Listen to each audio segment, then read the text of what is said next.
Yo, Twitch. What is up, people of Twitch? Aornis and Commander Keen in the house. Hello, hello. What is going on, everybody?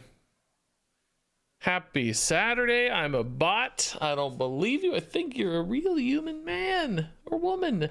Lymphbis, thanks for the hello. What's up? Yo, Yomez Gianelli. Yomez? I'm doing good. Dertanger, what's up? Egg Zeke, what's up? It's a good night for a stream. I hope so, yeah. I hope so. Oh, I gotta open some packs. Let's open some packs. I actually hit Legend last night. I had a really productive gaming session last night. I hit Infinite in Marvel Snap again this season. I've been hitting Infinite in Marvel Snap every season because the freaking the rewards are exclusive and I don't want to lose out on them. You know, Hearthstone, you get the Legend card back and it's like, oh, okay, well, I did it once. You never need to do it again. Marvel Snap, though, they have exclusive seasonal rewards. I mean, I don't know if they're actually technically exclusive right now because it's like pre-season or whatever, but I don't know. Theoretically, they will be. So anyway, hit Infinite Marvel Snap, and then I was like, well, okay, let's just go ahead and hit Infinite, or hit Legend of Hearthstone too. So I played Beast Hunter. I just grabbed like the most popular Beast Hunter deck on HS Replay because I figured it'd be fast, and it was. Deck's too good and too easy to win with. 2 hour, just quick 2 hour climb, Legend easy. Lost a couple games, but just flew from Diamond 4 to Legend in no time. Deck probably needs to be nerfed. I haven't really played it much since it first came out, but it just feels so easy to win. Sometimes you win super fast and early with aggression. Sometimes you win with turn 4 Hydralodons, and you even can grind people out too.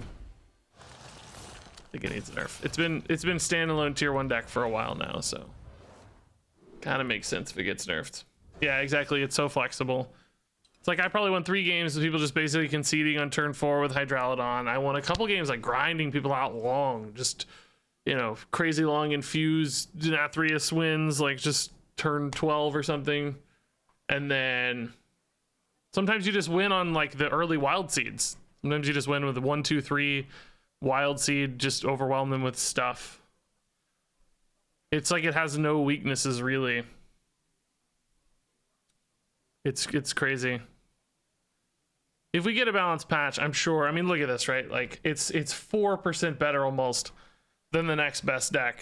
The only deck in tier 1, which means I think it's a standard deviation above everything else. And I felt it. It was so easy. It's so trivial to climb. So anyway, let's those packs sucked. Let's kick it off with duels. Then we're gonna build some new decks, I think. But it's gonna be nice to climb this month an actual 10-star bonus. I've still never done the 11-star bonus, but having the 10-star is nice. Makes life easier. I think it was 9 last month because we didn't hit legend, so. All right, duels it is. Let's go. Hey, LCS, oh my god, LCS with 10 gifted subs to start the stream, start the month. That's crazy. Kid Gloves, Whisper, Carlos, Titanium, Grimgod, Phil, Ying, Dertanger, Aurelian, and Jester. Congratulations, man, what a bomb. LCS says, let's get tonight started right. It rhymed. I like it. I like it. That's nice. Thank you, LCS. Crazy, dude. Crazy. Guys, I was reviewing the preliminary stats from last month. I had I'm going to have more than 500,000 views on my VOD channel last month. That is insane. 500,000 views on my VOD channel last month, dude. That's so crazy, guys.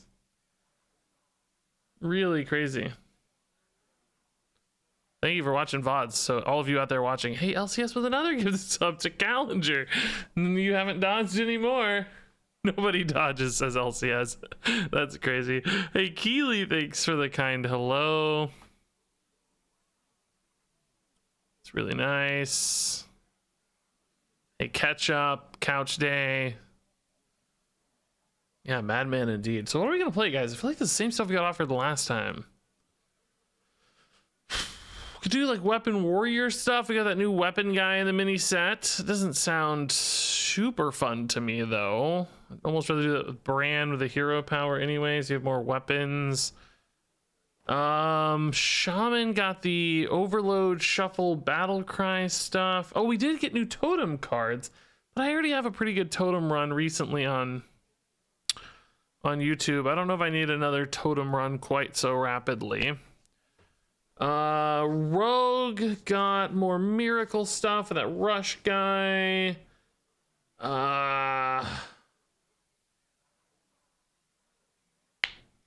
Druid got mill, but we already did that. Although I did think our deck was kind of wrong. I think we should have done Death Rattle with the Treant hero power.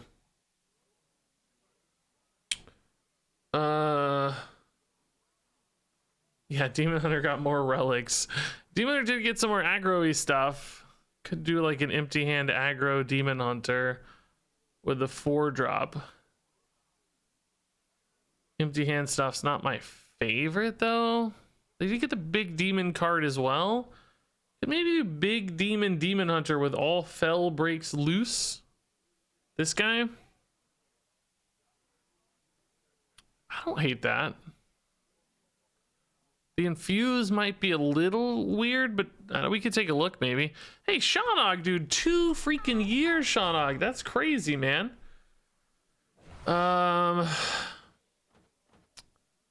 Probably go Illidari Strike. We could build other infuse into this as well. Maybe it doesn't have to be just demon infuse. These aren't demons though, right? These don't count as demons. They're just normal demon hunter people. You're a big demon card here. Blade. Oh, summoning ritual. Yeah. Oh, yeah. Summon 3 demons from your deck. They are dormant for 2 turns. Well, that doesn't sound very good, does it? I don't know how excited I am about that. 2 turns dormant's a really long time to be dormant. I think I almost like this better just as a removal card. These aren't very good for big demons. I mean, this is definitely the best big demon hunter synergy thing, but my god, dude, you take forever to make this work.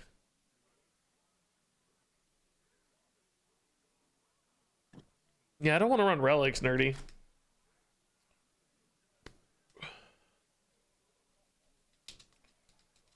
Oh boy. Can we try to make, I mean, I don't know if I've ever played this. Maybe we try to make it work. Dude, 2 turns a long time. I don't know. It feels bad to me, but let's try it. What are we here for? We're not trying awesome stuff, right? The whole point's to try fun stuff, so what are we here for if not for that? So we want big demons, obviously. Man, that's actually kind of less than I expected to be transparent. Like, I thought there'd be more big demons. There are some here, I guess. In neutral too. Moarg is a big demon. That's kind of it though, man. There still aren't really. Oh, I got Illidari. I forgot to grab Illidari. Jeez. That is definitely maybe priority number 1. So we definitely want him. We got Sigil. We've got Fell Screamer to help us get some big demons. I mean, this guy's kind of big. Yeah, draw a fell spell, dude's not a bad idea. Is he a demon though? We have 3 big fell spells here. The real issue is this card in particular has to be infused by demons. Also, these aren't copies either. Man, none of these summon copies. You would think these could be summon a copy of 3 demons, because I'm gonna run out of demons really quickly. Really quickly. Yeah, I like Jailer. I think we could do Jailer. That's fine. I do want to do Jailer, of course, with Vandar. We still haven't gotten offered Vandar yet, but we'll do that as soon as we get Vandar. Vandar Jailer sounds really fun. Yeah, there definitely are. Yeah, we could do things like Sigil that summon demons that aren't minions. We basically want things that summon demons that aren't actually minions in the deck, so that we have ways to get demon infuse. And well, that's actually bad though for all Fel breaks loose, because this summons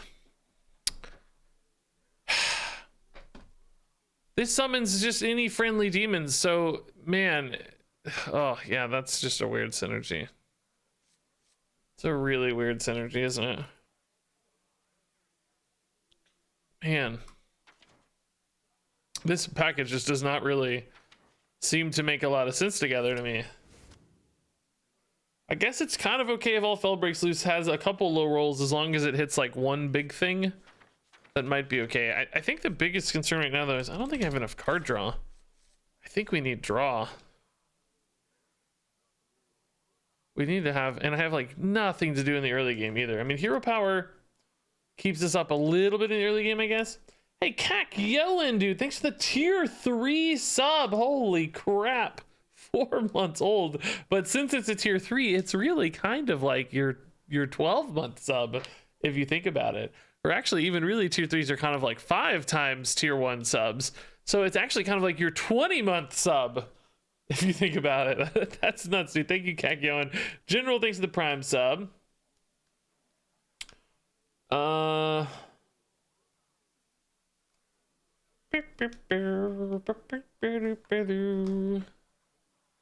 think I want some card draw, guys. I think we need like good cheap draw, or maybe not even cheap, just big draw. I think maybe Need for Greed, just something that draws a lot of cards sometimes. Some good reload. Maybe something like Acrobatics. It's easier to weave into a turn. What about like Abyssal Depths? What does it hit? It hits Fel Screamer and either Z-Log or Karya. That's kind of a cool little pair to get. Like turn 3, draw your Fel Screamer for turn 4 and a demon, so you have a turn 4 play and a turn 5 play. That's actually pretty sick. Oh yeah, that's perfect. Yeah, that's actually awesome. Why is that not being played more in standard? That's a cool little synergy I haven't played in standard yet. That seems great. We should totally do that. All right, that said, I think this deck still looks really, really greedy. I mean, really greedy, but we're gonna try it. I don't know, whatever. We'll just mulligan really hard for early game and try to use our hero power to keep up. It's not gonna go good, but it's fine. That's what makes it fun. That's what makes it enjoyable. Stelina versus Elise. The League of Explorers cannot fail. 12-0. All right, you called it. If it is, I will buy you, I don't know, something that you want. That's all I got. Something.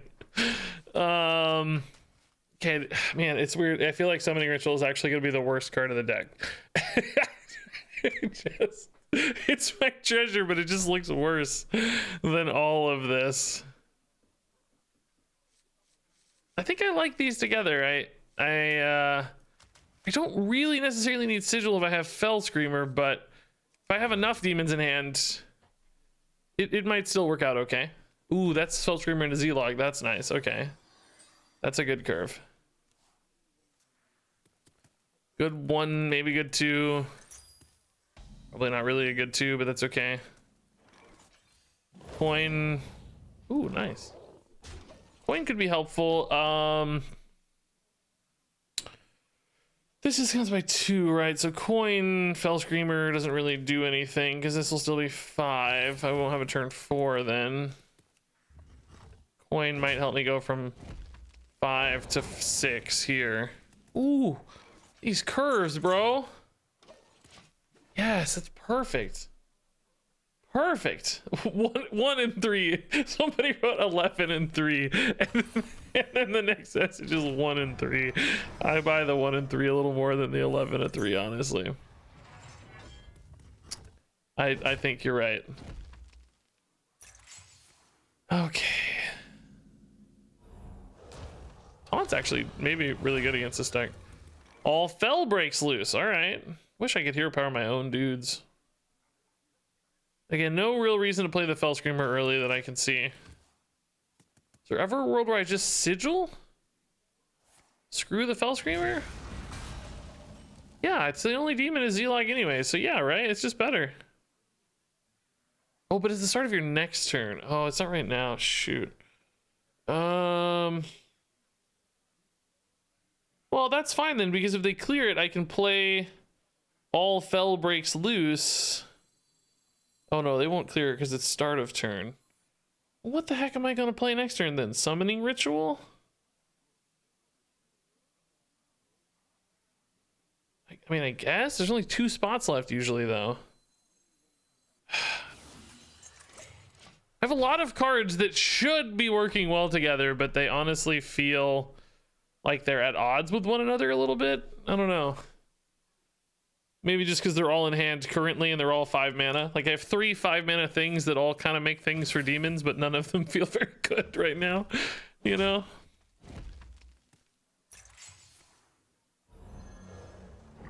I mean, I think this is okay with just 2 spots, right? It's still 2 minions I'm setting up for later. That's fine.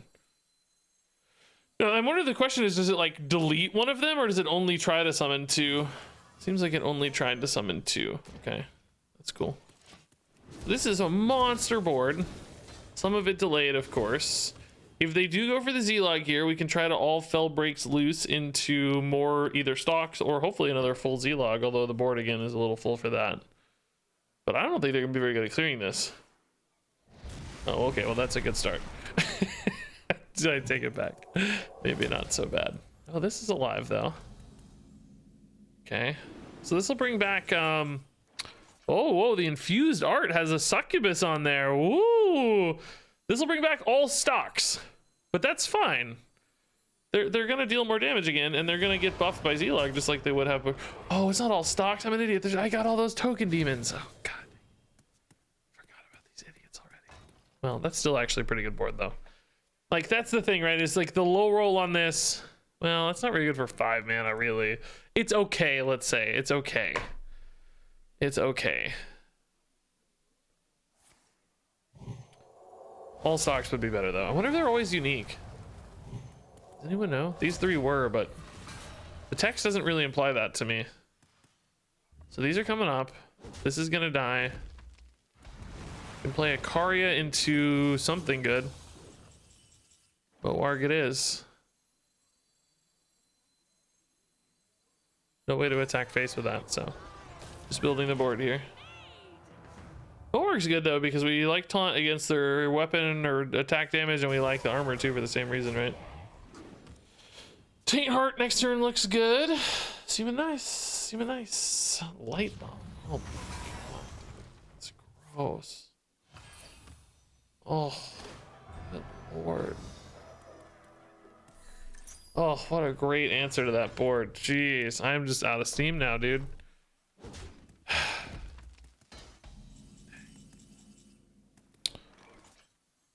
Well, hopefully no Adara here, because that's the other good removal this deck usually runs. Your 12-0 prediction may have been wrong, yeah. It might have, indeed. We're not even going to get to the Jailer, I don't think.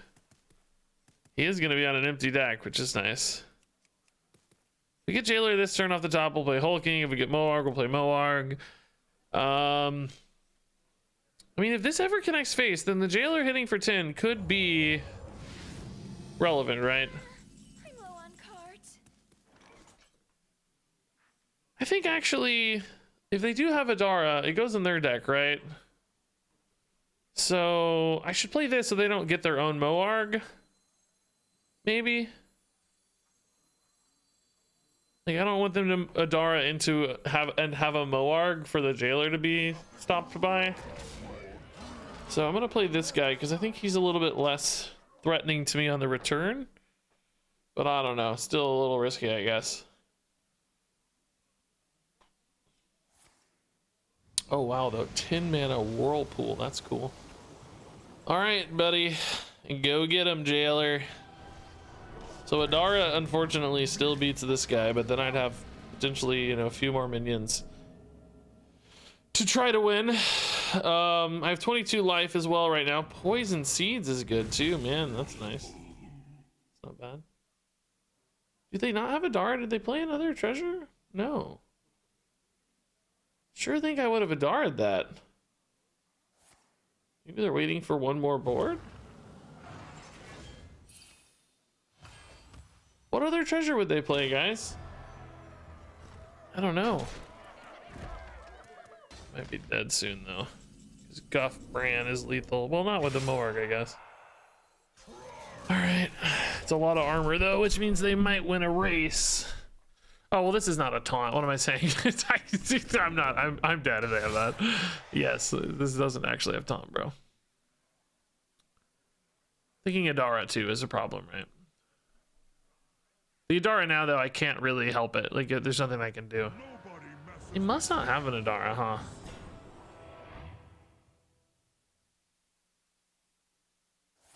What are they running, then? I just don't understand. I'm still gonna lose this race, though, because this can't die. Oh, no, dude. Not again. No, dude. Nobody knows. Oh. Dude, people don't realize that. Oh, dude, again, they didn't think they could attack. This is so crazy. This is so crazy. It's happening every time. I mean, they must have Adara, right? I should technically hold these for post Adara. What else would they be running?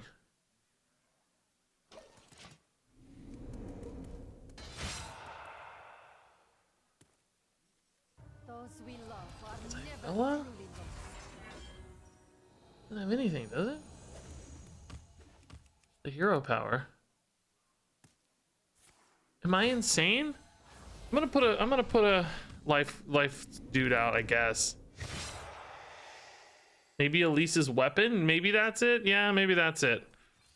I don't know. I need to heal those. I'm gonna put this out. Actually, I need to win. 12. 16. Shoot, I might have waited too long. Gonna take 9 here. Oh no, they're taking 4, so that's fine. Oh no, it's not. I'm at. Oh, they just have lethal over the top. Dang, dude. It's really frustrating. They should have killed me 2 turns ago, though. They just attacked face. Like, it's frustrating, but yeah, maybe it's Elise's weapon. I don't know, dude. They just never played anything. That's crazy. Oh, dude, I love Be Our Guest. Yes. All shall serve. I mean, we don't have enough demons to make that interesting. Be Our Guest is awesome. I've been trying to get Be Our Guest run for 25 years. Oh, wow. Interesting. I just really do not care at all about Zymox. I mean, I guess he's okay even without relics, to be honest. He's really not that bad. Is another All Fel Breaks Loose worth it, though? Because it really wasn't that good. I think I'd almost rather have the Demon Companion here, just like this early game, to make this a little bit stronger. I don't really think I need the Zymox.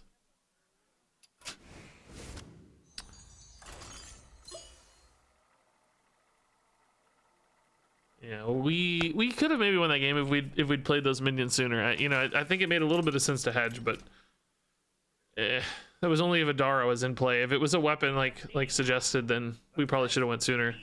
They should have won anyway, though. I mean, it was just all free for us. They could have killed us with the 8 and any spell the following turn if they just knew to attack.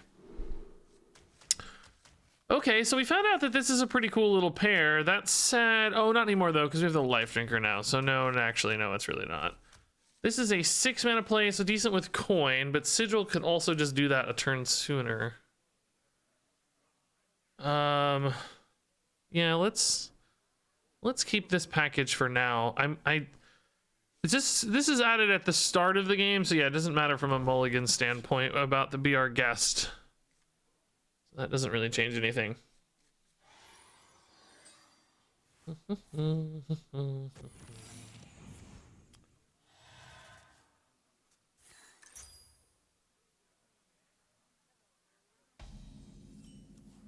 actually some decent early game here.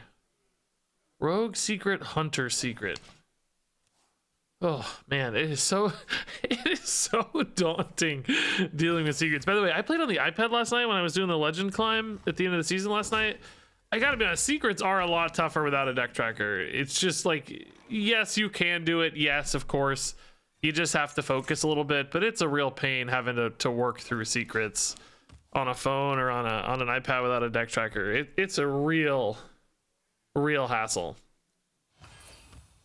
Because, you know, I'm like watching TV, talking to the wife, trying to be like, oh God, did I test freezing trap last turn? I don't know. Like, I don't care. I wonder if secret decks do better at lower ranks because people at lower ranks are often not always playing on a PC with a deck tracker. Ooh. We like that. We used the spell last turn, right? So this is always safe. Glug? Is Glug better or is Tyrantus better, guys? I feel like Tyrantus is just better, right? He's just enormous. He just wins in like 2 turns. Is there anything here like snipe or the poison guy comes down? I can just attack the poison guy.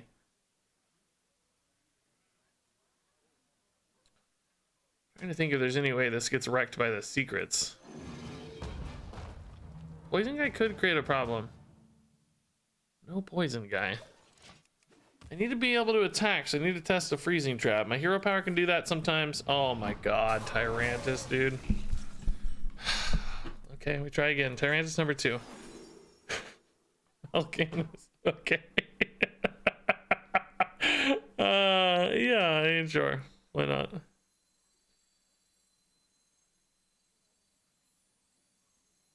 It's a good res too. I think I just go ahead and coin the. Oh shoot! I should have tested freezing trap. I'm an idiot. Or Bleak Souls trap. I mean. Oh, evasion. Okay, that's no problem. Anyway, I'm gonna make a vital call. I'm gonna pretend I wanted to protect my face health into that explosive trap. That's why I played the Mal'Ganis first. Okay, I didn't want to take damage against this face race deck. Are we playing the same person, by the way? Which can happen now in duels, unfortunately. Yeah, it is the same person. Shoot, okay. So we just need to get a jailer, and they won't know. I could maybe friend request them and tell them like, hey, dude, you can totally attack through taunts, immune taunts. Taking 9, we like to see that. This heal also negated, which is nice. Okay. Boop. What do you know? He's right back. That's sick, dude. Oh my god. That's so gross. Oh, dude. All fell breaks loose actually decent for once. Wow. That is brutal. He's just right back. Holy Nova does not deal with the rest of those demons thanks to our buddy Mal'Ganis. Holy Smite's not bad, but surely that's still lethal. Yep. Cool. Be Our Guest is brutal. So that was a nice little bit of revenge, I guess. I'm gonna hold my queue. I really don't want to play them again. I don't think. Feels bad to beat the same person 47 times. Yeah, Hilt. We'll try it. Why not? Let's make this a Cold War run. Okay, just kind of generally useful. I think I like card draw a lot better now that we have Be Our Guest, for the record. Don't really see a lot of use here. I think we go for the card draw, actually. The Leopardome is going to give me a Death Rattle, though. Am I going to get Mummy Magic off one freaking Death Rattle? I do have Moarg anyway, so maybe that's okay. Alright. Is Mal'Ganis Jailer GG? No, you can use any board removal to clear immune stuff. As you saw with like Poison Seeds last game, you could just Poison Seeds it and you'd be good.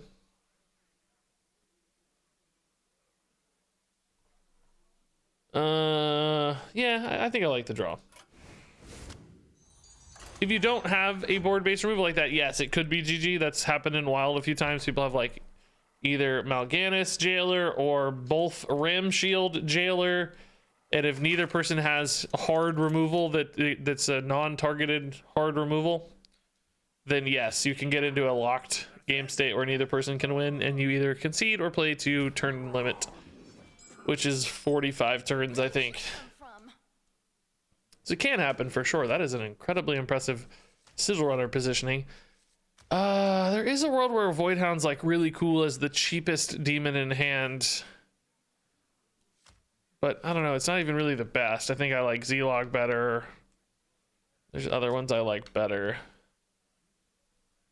So I think we look for better plays on average. If I got into turn 45, what happens turn 45? Both heroes just get destroyed and you tie. I don't know if I've ever done it or not, to be honest. I don't know. I mean, nothing comes to mind as like some standout scenario where that happened. That doesn't mean it hasn't happened. I've been playing the game since 2014. That's 8 years now, more than 8 years actually. So it's definitely possible. I just don't remember a specific time, I guess. Wish I could tell you. Dude, we've had some good outcasts. We only have like a couple outcast cards in this deck. They're both in incredible positions. It's really nice. I never did the Bigglesworth thing. No, I didn't. I don't. Sometimes I just like, I don't know, the timing on stuff like that's weird, and I'm like working on other videos or something, and it just never lines up. But no, I never did that either. Onka. Is that really worth it for a Moarg though? I don't know. It doesn't seem that good to me. Alana would be good later, but not good now. I guess this is good if I get like, you know, an all fell breaks loose, because this would be in the pool. Kodobane does actually draw me a lot of cards if I want to do that. It could also just get another invitation, maybe. It's a 50-50 it looks like, or no, 2 out of 3 actually. I think the Kodobane upside's higher on the invitation, because I can just coin it now if I hit it too. We got the Sigil. I mean, it still thins out the deck, so there's value, but a little annoying. Waiting for Leok there too, but no Leok either. All right, not the best invitation turn, I don't think. But I mean, certainly not bad. I mean, this is a fine turn 3 board. It's not like I'm suffering here. It's not like I'm miserable. It's fine, just not perfect. Man, there are some really good ones, but do I want to wait this long?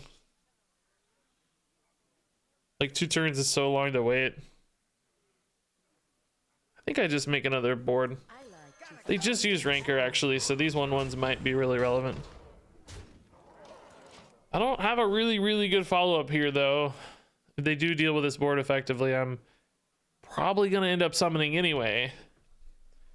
I guess something like All Fell Breaks Loose would help me redevelop a bit, but not great. Certainly not great. Coin into stuff could be good soon. Okay, so they just, again, don't clear this very well. I think I can play a Life Drinker. Yeah, it's fine. The healing's a little better later, but it's just on curve nicely for me. Oh my god, it's almost lethal too. Jeez. Maybe I'm better off here. I only have 2 board spots again though. This is the same thing that happened last time. I can maybe save the Life Drinker for a surprise that way. Like maybe they just leave up a little bit too much stuff, think they're safe, and then the Life Drinker reaches there. I don't know that adding the Life Drinker now really helps me win the game next turn. It's the thing. It doesn't really develop anything that exciting extra on board. Like if they don't deal with the board, I'm gonna win anyway. If they do deal with the board, this didn't get me there regardless, so maybe we just invest for a slightly longer term game plan in case this game plan does not pan out as we fear it might not. Kind of feel like they just want to play their treasure guy. Okay, that's a little more life. 8 mana there. What is that gonna be?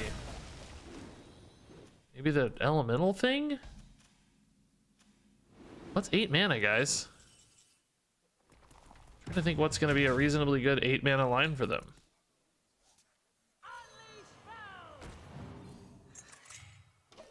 Grom, you think? I don't know. They seem a little more control-y than Grom. They don't have an activator in their hero power for Grom, for instance.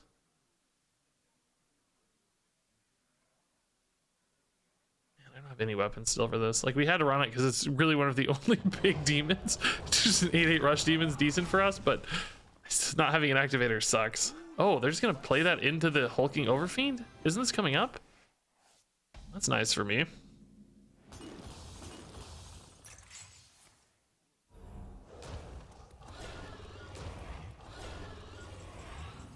Pretty chill. I guess we'll just play the Moarg here because the armor gain is potentially relevant to us. I don't really see another good angle. The Illidari, we don't have a way to push it face, so. Huh. I don't know. I don't know if they noticed the hulking overfiend there. Seems like this might be that elemental, though. They were trying to set up a battle cry. Or that guy, sure. How much damage do I have here? Wait, why didn't this go off? Oh, it's only enemies. For some reason I thought this was all minions. Am I crazy? 18 and 9. 27, 30. I don't know what they were at, but they seem to think they were dead. So that's good news. All right, that's cool. Oh my, interesting. Well,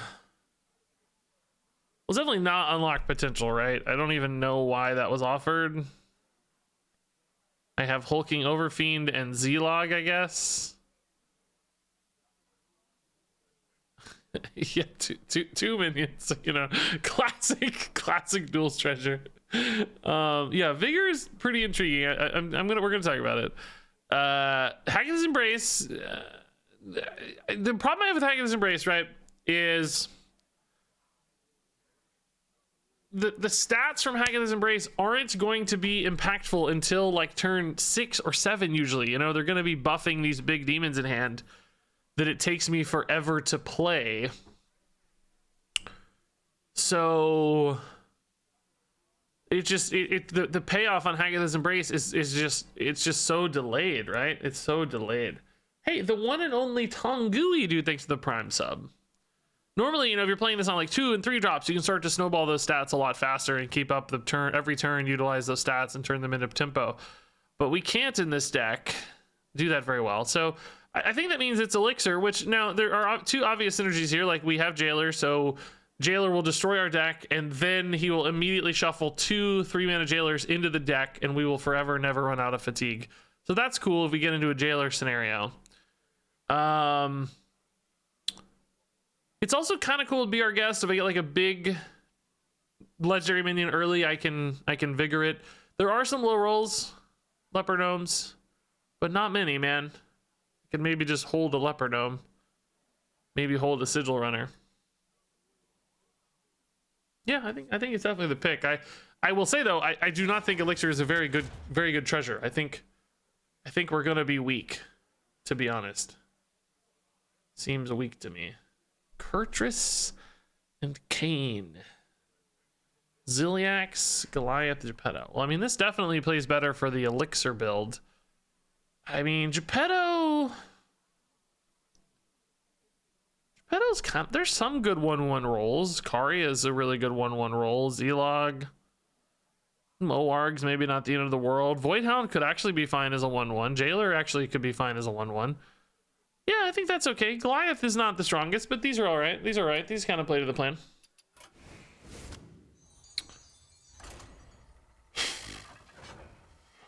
Yes, passives are kind of linked to your deck. I say kind of because sometimes it doesn't seem to work very well. that's the moral.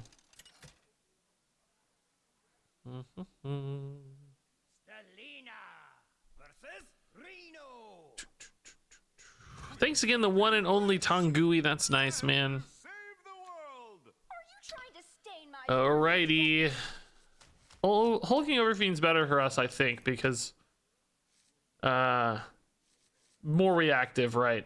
Kari is fine for us too, because she's a cheap way to get a big demon potentially. Demon Companion's awesome. Any non minion based early game is good for us. So we don't poison with Vigor, but we still keep up on tempo. Rally and Unholy Gift. What a pair. Cool. By the way, have we played the hero power a single time this entire run? I cannot remember hero powering, guys. Whoa, raid the Sky Temple, dude. That's sick. Don't be the 2-1. Don't snipe the 1-2. Still keeps going. Ziliax is cool to get some life gain, I guess. Sneeds is a mech, right? Yeah. It's a nice little pair. Goliath is, I mean, Ziliax totally fine with Vigor, by the way. I don't mind stacking some good Ziliaxes in my deck. Not hero powering. All right, that's nice. Any good secret here? Rogue or mage, I wonder. Mage. Counterspell could be a problem, but we'll be able to test before Sigil with coin, so that's okay. Or maybe just whatever card I draw here, right? Let's see. Oh, Flame Ward a 1/2. Oh, that's totally fine. Okay, I'm cool with that. Alrighty. I would have maybe held that Secret Devour with them to try to either greed more value out of it or maybe like use it to interact with one of my secret synergy plays, like an Orion or something later. But I don't know their deck very well, so who knows. Missing Ziliax? Yeah, I think Ziliax was really beloved. One of the only cards ever that was played an ungodly amount but was still beloved.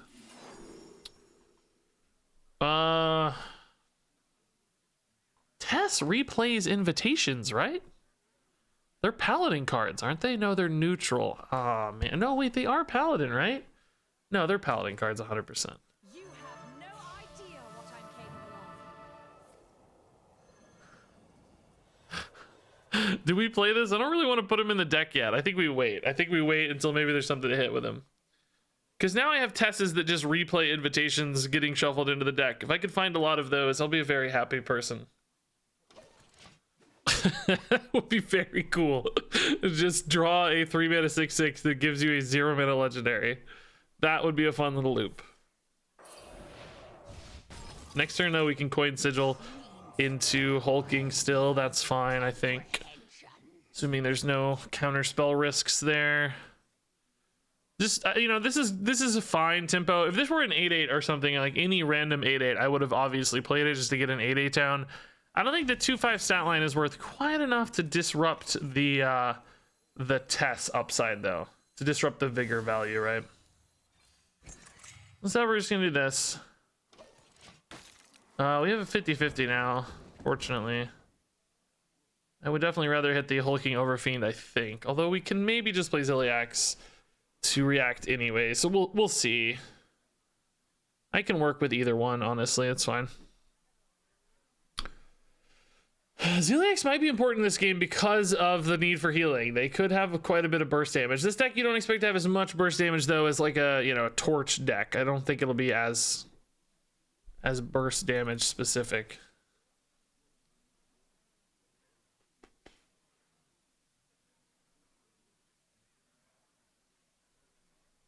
I don't know. I mean, I know there were probably people out there who didn't like Ziliax. Yes, I mean obviously they exist, but I guess on average, on balance, Ziliax was far less hated than any other card I can remember, which was 50% of the meta. You know, any other card that gets to 50% of the meta is usually just some outrageously crazy, just oh my god, this is the most annoying card ever type of thing.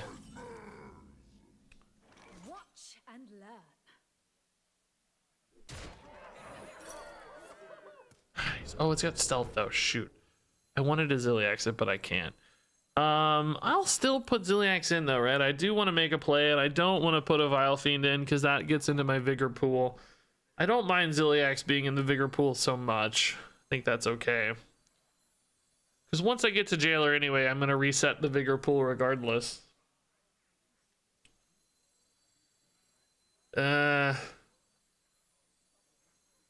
I just like, is there ever a world where just floating mana is better here though? I'm just thinking about that. I don't think so. I think it's okay. Definitely worth talking about though.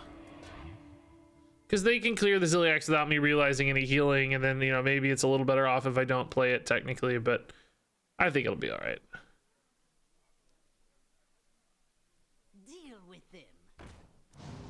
It's gonna be a great trade up, man. Jeez. That actually, they got bailed out that this missed the test. How much better are they doing because the test dodged that hero power? I was like, yes, it missed, but then that allowed them to activate the Shadow Clone. That allowed them to get this pig. That allowed them to take that trade up. Like, they ended up doing way better because of that test. That's kind of nuts. So this is a decent Mulvrick, by the way. Mulvrick here can clear the 3-2. I can hero power and just Ziliax. Again, I'm not super pumped about the Mulvrick, but I do have a good like turn 7 and a good turn 8 anyway. So maybe I don't need to stress too much about the Mulvrick. Probably don't need to stress too much about the Mulvrick. We just. By the way, I don't guess I hero power, do I? I think I. Well, no, I can. It's free. It's free. Not gonna play a Leopard Gnome though. Do I actually just play a Valfiend Trainer for the same logic as before? Like, since I have plays anyway, right? Like, what's it hurt? Maybe we just go big on board. Jailer, again, resets everything as long as I'm safe to play the Jailer. Is this board maybe gonna get cleared regardless is another question. I don't know. I think it's worth it. I think since we have plays, it's fine. It's really just turn 9 that I need to fill. If I have to fill turn 9 with a you know, Vile Fiend Trainer Leopard Gnome turn or something, I don't think it's the end of the world. It's probably not the best, but we'll make do. And I have like 3 more draws by then, so should be okay. Actually, 4 more draws. I gotta use my fingers to count. Regis, what do you do for a job? I count on my fingers professionally. It's no big deal. That's my job. Oh, you must be really good at math to play a math-based card game. You got it. You got it, buddy. I might want to make a little space in case I hit Z-Log, right? How much damage do I have though? 8 and 6 is 14. So no real lethal pushes. What are my odds of hitting Z-Log? 1, 2, 3. 1 in 3. Yeah, I think we make space in that case. Yeah, I think it's important to make space. Oh, this lined up really well anyway. Okay.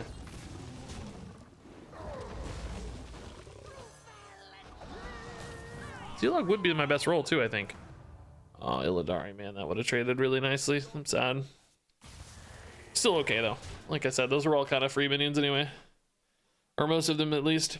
So I wonder, do I get Karias in the deck or do I get Inquisitors in the deck? It's after you play a minion, right? Did anybody see if like an animation showed the Inquisitor going in, or did it show Karias going in? I don't know. I don't know. Very curious to hear though.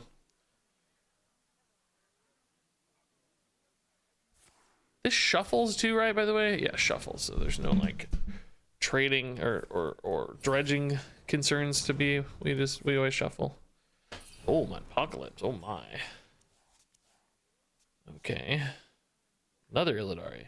Oh well, that means it shuffled an Illidari then, right? Because I only had one. Does she make a copy? Oh no, she's a copy. So that could be, no, that is the original, or it'd be 3 mana. Oh yeah. So we don't know actually. We still don't know. Alrighty.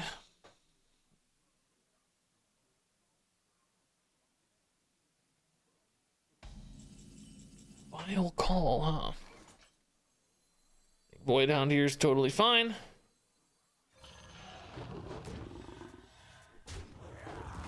We lose a little bit of honorable kill efficiency, but buff our Void Hound.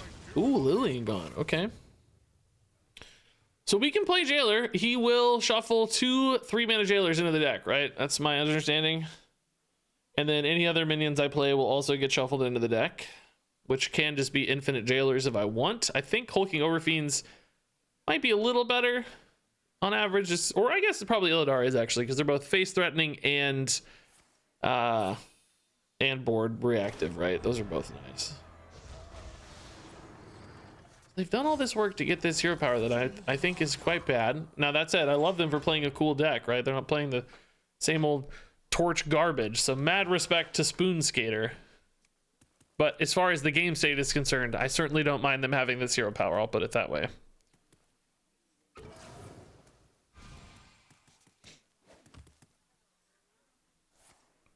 Life sentence. Wow. Never mind. That's sick. A sentence scroll doing work, dude. That's actually amazing. Molten reflection on the volatile skeleton. That's cool too. 9 damage. So no lethals here or anything, right? Hey, do I ever want to trade in the Mulvric beforehand? I think so, actually, yeah. Because I don't really want a board full of 2/2s. Now, weirdly, this is gonna make another 2/2, isn't it? Okay, it died. That's actually perfect. That's what I wanted to happen because now this is after, so I think it'll work the way we want, but I'm not sure. Yeah, it did. Okay, so we have 2. That is actually so insane, dude. We have 2 3-mana jailers in my deck, and every jailer that I play is adding another 3-mana jailer into my deck. That's, well, I guess not really, because it's adding 2 more jailers, and then, you know, but anyway, I can play whatever, and I'm gonna get extra ones. Oh, they burned the torch. They burned Authenticated. What did they just play?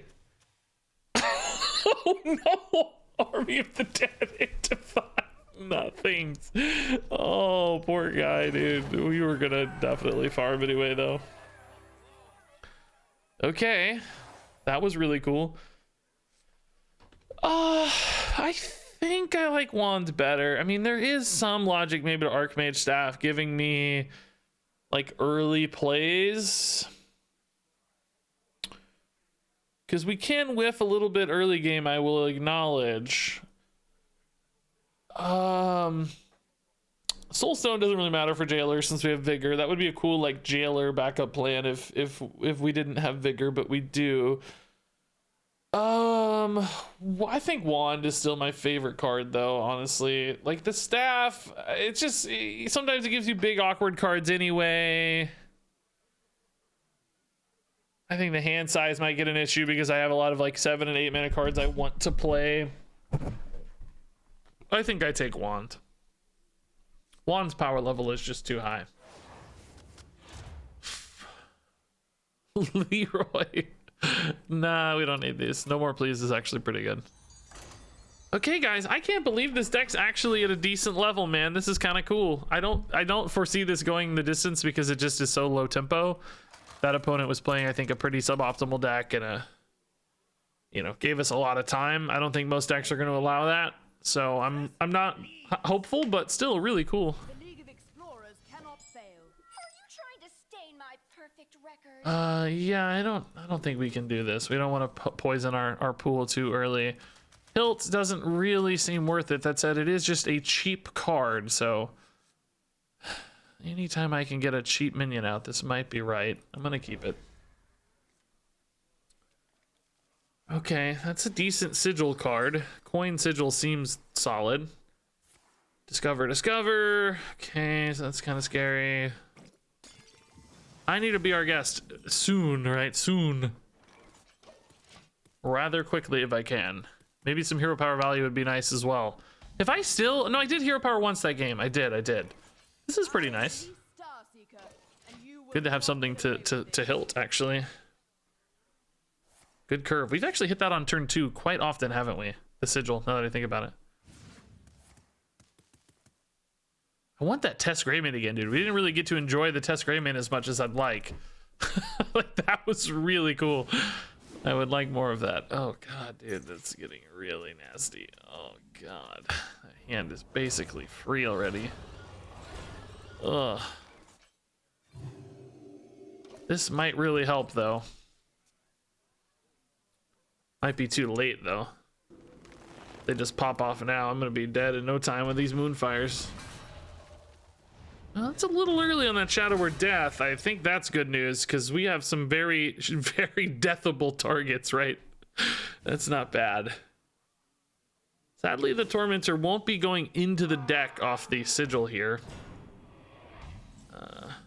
Ooh. That's actually fine as a one-off on the Taint Heart. I don't need the Infuse to make this interesting. I'm happy to just get another 8/8 spell disruption card, right? Oh my god, are they already going insane? They're already playing their spell damage card. Oh my god, dude, are you kidding me?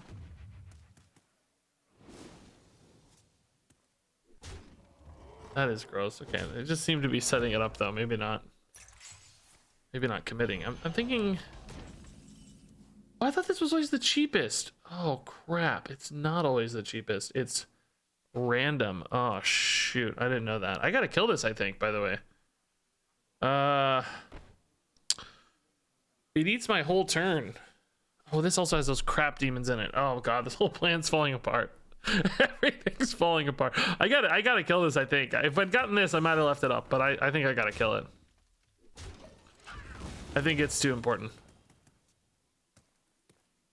This battle will live on in the annals of history. I don't know, maybe it was just bait, right? Maybe they... Oh, it was bait. Oh my god, it was just bait, dude. Wow. Well, that's gross. Okay. Cool. Oh, what a big whiff than not hitting this, right? How much better would this have been? Imagine if all of these Moonfires cost 2 mana, dude. Come on. Kidding me? Would have been gross. They had the absolute nut hand, by the way. The absolute nut hand. Both spell damage cards in their top 6. Absolute nut hand. I mean, that's like one of the nuttiest hands I've ever seen. Yeah, this is good. Armor gain's fine, and card draw's really good when we have BR Guest and Elixir craziness.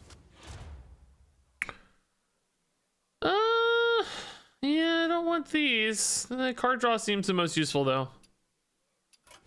Sigil Runner's a bit risky, but might still be worth it on occasion. 2 bad draws for 1 immediate draw. Pre the shuffle. Yeah, losing like that is always so stupid, dude. Like, we have this, like, wicked cool, unique build that's doing, like, awesome, big, fun stuff, and it's just the same spell damage Moonfire spam, you know? So frustrating.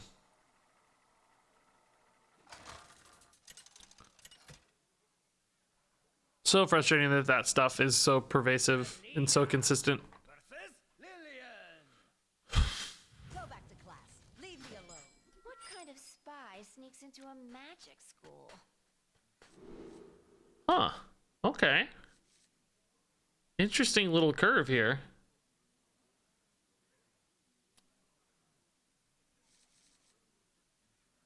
Yeah, I'll keep Abyssal Depths. We often need to spend mana early anyway, so hitting a... Well, I forgot I have Leper Gnomes in the deck now. Shoot. I forgot I have Leper Gnomes. No, maybe not. I was gonna say hitting a Fell Screamer sometimes is good, but we have Leper Gnome in the deck. Ah, crap. I take it back. Get rid of this. Get this out of my hand. It's garbage. That's not garbage. We go on 1, right? It can be so snowbally. I totally go on 1. Oh, yeah, okay. Is there ever a world I hold the Leviathan here because I want to draw off the card, or do I just want to put 8 attack in right away? I think I want to put 8 attack in. There's actually also the chance I just draw the Vigor version sooner, which won't actually be playable next turn, but it's going to be 3 mana, so I actually can draw it on turn 3 guaranteed. Because I have Leper Gnome and this. I think it works that way anyway. That could still work if I played it on turn 2, but let's just get it in. It's okay. If I lose the draw, it's really not the end of the world. At least I have to put some work into it. Dredge is still really nice too. So the Abyssal Depths actually ended up being Giga-brained. By accident. If you know you're gonna hit a BR Guest early, the Abyssal Depths is kind of Giga Brain. Oh, I have Sigil Runner too. Oh no. Oh, you're right. I forgot about Sigil Runner. Okay, it's not Giga Brains. It's 100 IQ brained. Shoot. Dang it. In fact, I seem to have 2 of them, don't I? They must be core and yeah. One is Outland, one is core. I hate that they do that in duels. Silly. Okay, so this actually is not dying. That's good news. So we'll draw first. Consume does buy me a little bit of upside, and it is outcast currently, so let's do that. That's fine.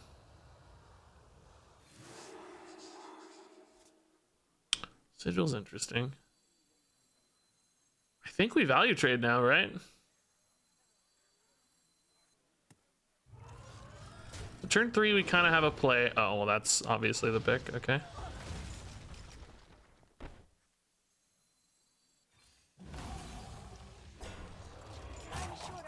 Honestly, like, is there really that big of a punish on the patches here? Do I just start hitting face? Okay. Right, that's a good turn. That's a good turn 3. Usually, I actually don't have a sigil target. I don't know. Like, my thought was like a captain's not really that punishing on the patches. Oh, a top hat's kind of annoying, I guess. Okay, more annoying than I expected.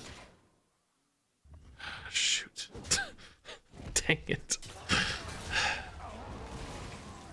Top hat is actually legit really annoying. God dang it. Regrets, dude. Krakatoa? Okay. Sure, that's gonna be necessary.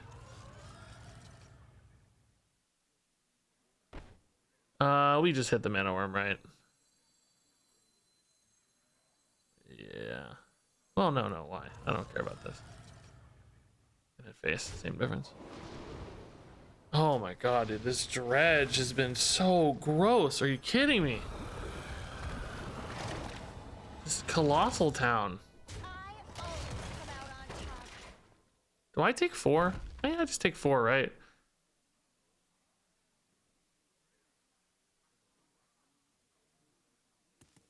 Leave the extra minion out. They have to work through it, right? I think so. You don't love taking damage against rogue, but I'm still 35. The minion has to be interacted with. Like, they have to hit it somehow, something. I think we do. Okay. Dude, all 3 invitations this early is so gross. Yeah, the Be Our Guest is so insane at 2 mana. The buff to count is inadvertently kind of buffed. I mean, this could be like tier 2, I think. It's crazy. Well, maybe not. It's so inconsistent, but it is gross. Yeah, if they go face, we win this race, right? I think we'd be fine. But they also can't really kill anything that effectively here. Oh man, it makes me nervous that they're trying though. Like, legit. Oh my god. I forgot I shuffled the deck, didn't I? I just realized I shuffled the deck after the dredge, which it ended up working out great, but for the record, that was wrong. I played this after and vigored it. I totally forgot. Some of you probably caught that and got very angry, which I believe you should have. Thank you for being angry. It really worked out in my favor. I've mumbled a few things about this that ended up working out great. It's paid off quite nicely. Yeah, now they're trying to trade and it's maybe a little late, although still very effective here. But I get the weapon back for lethal, right? So, oh, but they have the stab to clear. Okay. All right, that's not bad. Sure would be a shame if I had another Leviathan.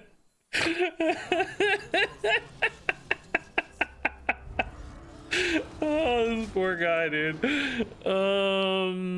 Yeah, those all kind of suck.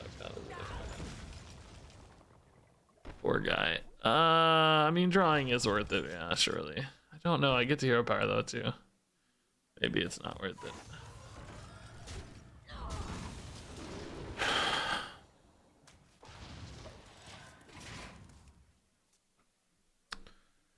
All right. Greenskin's big, dude. Not big enough. How many Leviathans are in the deck, by the way? I don't even know. Pretty fun, though. All right. Raging Lightning, Fell Screamers, Void Hounds, like, yeah, that actually is pretty synergistic. The Fell Screamers don't really want to be playing, I'll say. We could take this because it's 2 spells, maybe? Spells disrupt our plan a little bit less.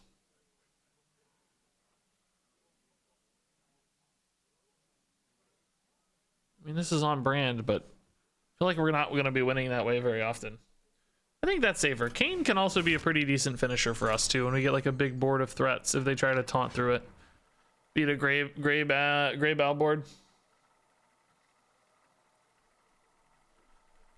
Whew, that was gross, dude. That was really gross. Leviathan after Leviathan. This deck's cool, by the way, man.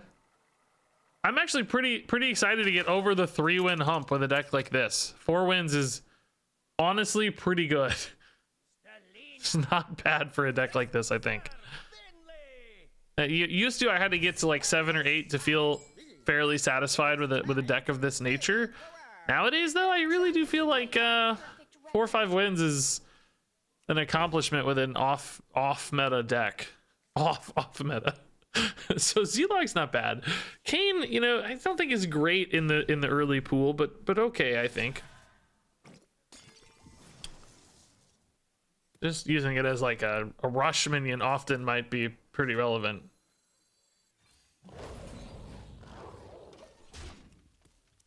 Murlocs are a real pain in the butt, though. I like having the silence, and hero power can also help a lot here, but still a real pain in the butt. Quest even, wow, okay. I think that actually makes them a little bit weaker if I'm being honest. Kind of sad I'm floating hero power mana, but summoning ritual, I mean, might be the sort of thing we have to try, but I do feel like it's going to leave me a little far behind on average. So hero power here is solid. Oh, maybe not. Hold up. Oh my god. Well, we lose, I guess. Oh boy.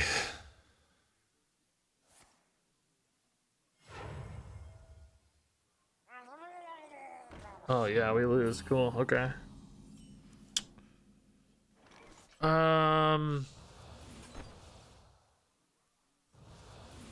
Guess we just silence here to remove damage output. Like, silencing this also kind of removes damage output, but not really. Not as much anyway. They can always give anything Wind Fury anyway, so we'll try it like this. I'm gonna need a monster swing off ritual, and it's gonna have to be very quick. Do I just hit here maybe so I can hero power next turn? No, I'm always playing Kayn next turn. Maybe hit here, but they're probably gonna, well, no, they won't hero power this one. Might buff it. I don't know. We'll see. Might need a wand this game too to take a reset. Might need to be our guest into a Deathwing. Maybe that's the move.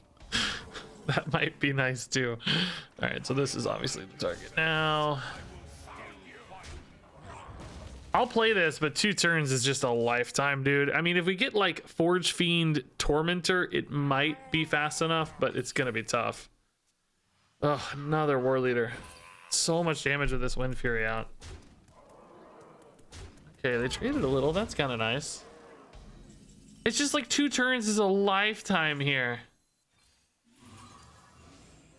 It's a lifetime. I mean, those are excellent minions, but it's just a lifetime away. How do I ever live long enough? If I get wand off the top, I will live long enough. Maybe even a Ziliax, although I doubt it. Wand could be nuts though. I'm almost dead now. It's gotta be wand. Wand off the top 1 time, please God, 1 time. 1 time wand. That's not good enough. Only 4 mana left. There's nothing, right? Life Drinker, hero power, just better. Go to 12. I'm still dead. Yeah, it's not good enough. I'll hit wand here and it'll be too expensive. Yeah, BR gas could be something. Yeah. No, I told you. I told you I'd hit wand and it would be too expensive. It was 1 card off. God, I think I win this game if we hit that wand off the top instead of the spectral sight. That's so gross, dude.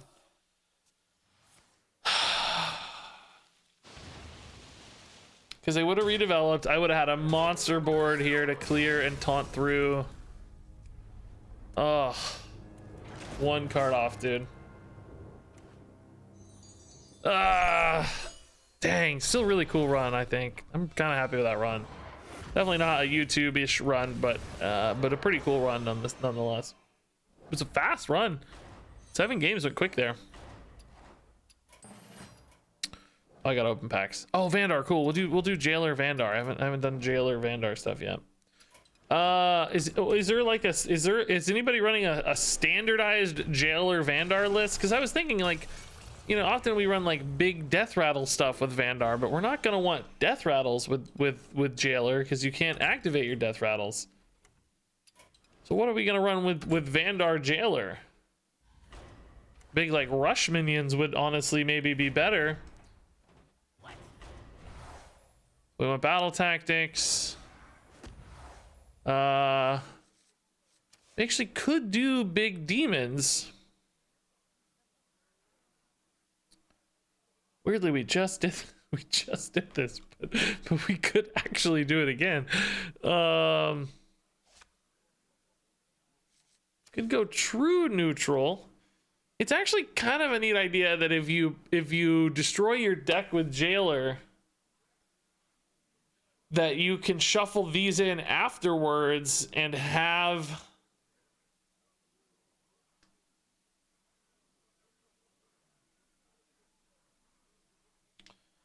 sketch. I do all my own YouTube videos, man. All my own. It could be cool to shuffle these in after you play Jailer. Like you don't have to worry about fatigue anymore, right? Rending Ambush. This would be bad with Jailer, I will say. Like, you don't want to summon the Jailer because you lose his battle cry. You know, I'll say, like, usually you don't really care about the post-fatigue Jailer scenario because you're trying to win the game with Jailer anyway, and the fatigue stuff's not as relevant typically.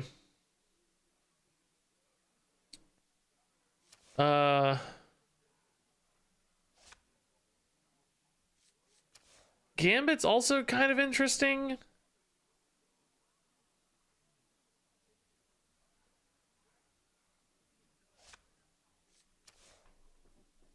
Well, we don't care about Divine Shield with Jailer. That doesn't matter. The stats, I guess, are kind of okay, but nobody wants to spend 6 mana on that, right?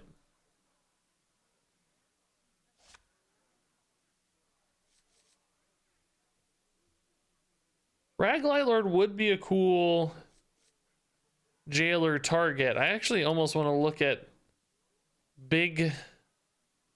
Well, no, I need neutral minions though for my hero power. Really, I don't really want paladin minions. I want big neutrals.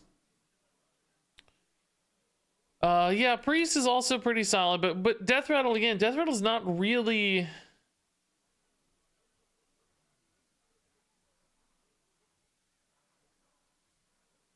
You know, we're not really looking for death rattle because they won't die with Jailer. Is there any class that can easily tutor the Jailer into hand, by the way? So that I can always have the Jailer early in the game? With like neutral minions that...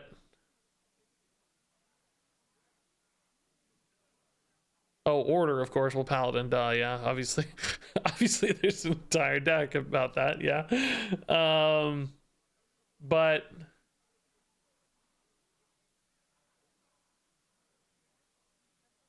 I mean, I guess we could do it in Paladin. That's kind of fine. It just, this spell's kind of dead, but I mean, if we want to play Paladin, this is the only way to do it, so. Okay, maybe we'll do it in Paladin just to run Order. That way I have a higher chance to get Jailer early for discounts early.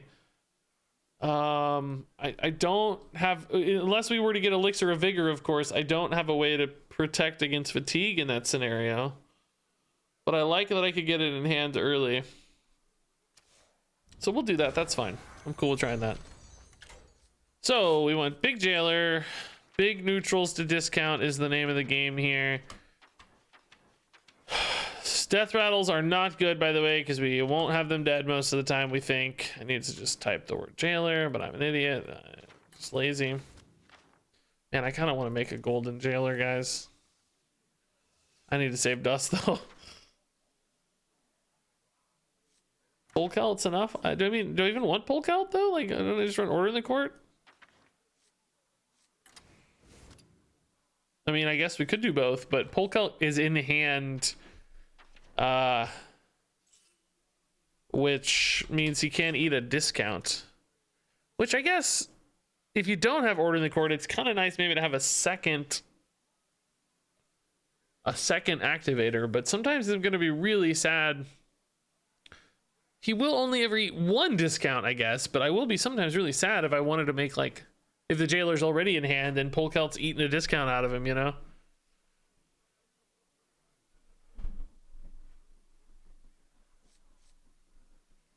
It might be worth it, though.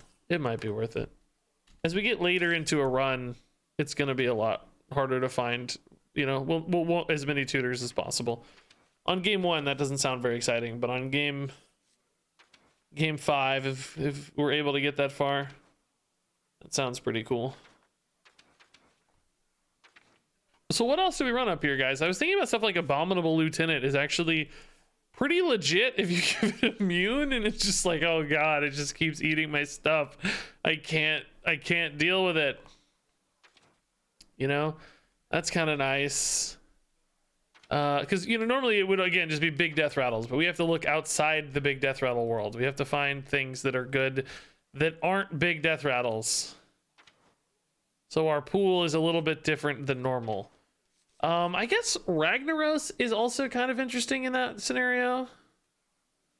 Definitely not good with the hand buff off Forge and Light, but still a nice thing that, like, sticks around, you know? Does his thing. We'll think about Rag. I also kind of like the Alexstrasza. She's post jailer, so could, like, maybe heal us up or help us take a swing. Oh yeah, we could do Reno. Yeah, actually, we can do Reno for... oh no, he's banned. That's right. Zephyr somehow is not banned, but Reno is. What passes we go before? I think Elixir of Vigor at least, and then after that, I don't know. Yeah, other Alex, I don't hate either necessarily, but my hesitation with other Alex is... if I get a jailer scenario, I shouldn't really need to win... like right away necessarily, and by the way, the 15 and 10 here don't necessarily interact well. I should have a couple turns of just whacking people with jailers, kind of.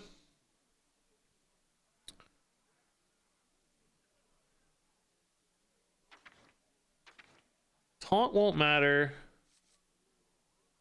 I think I want cards with active effects like rush minions.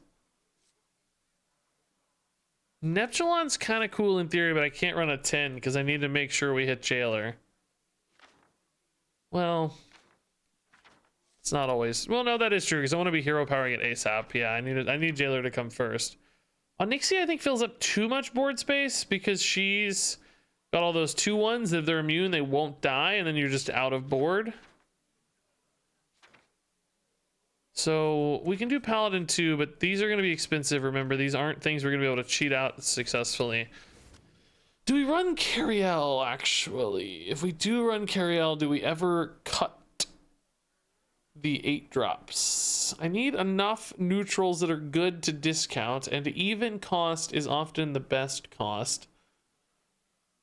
Vandar? I don't know. Spending mana on Vandar when I could be spending that on a hero power instead means I'm discounting my deck instead of my hand. And if I'm discounting my deck instead of my hand, it's taking me a lot longer to realize those discounts. Whereas I'm discounting my hand with my hero power right away, then I know those discounts are going to be able to be put into play faster. Yeah, Darkwing Rabbit would be very funny, but again, the 10 drop's the problem. I remember, I'm trying to get the Jailer in hand as quickly as possible to start discounting it with hero power. So I think I want it to be the only 10 to make sure that it's off the top on these. I'm actually wondering if it's really important to get a Cariel. I think not. This is not quite like a standard Paladin, because standard Jailer Paladin, because we're not really playing the Jailer on turn 10. We're often hoping to play it on like turn 5 or something, you know, whatever it is with the hero power. So Cariel getting tutored is not like I can have stuff in between Jailer and Cariel. I don't have to worry about her coming in on time. Unless I really want to make sure she's in hand. If I play like Order on 2, hero power the Jailer 3 times. It's coming down on like turn 6 or something. I won't have always had time to draw the Cariel.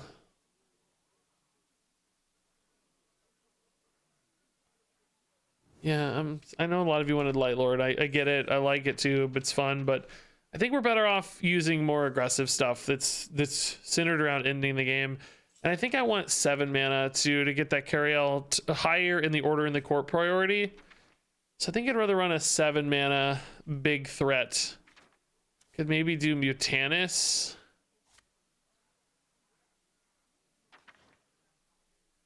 We haven't seen as much Denathrius in Duels, but that has definitely been a thing.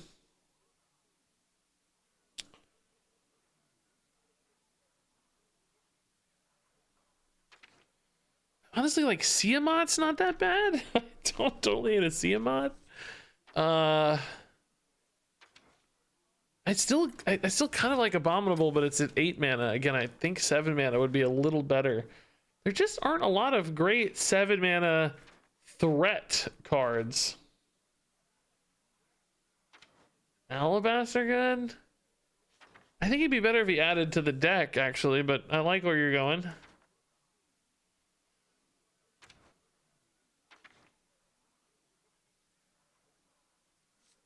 Huh.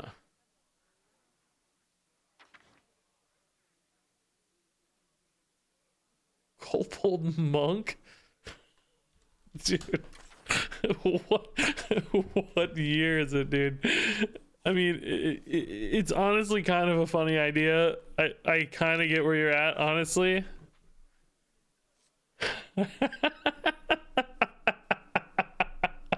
We don't have both, right? So we can't do both, but Kobold Monk is like the next best thing.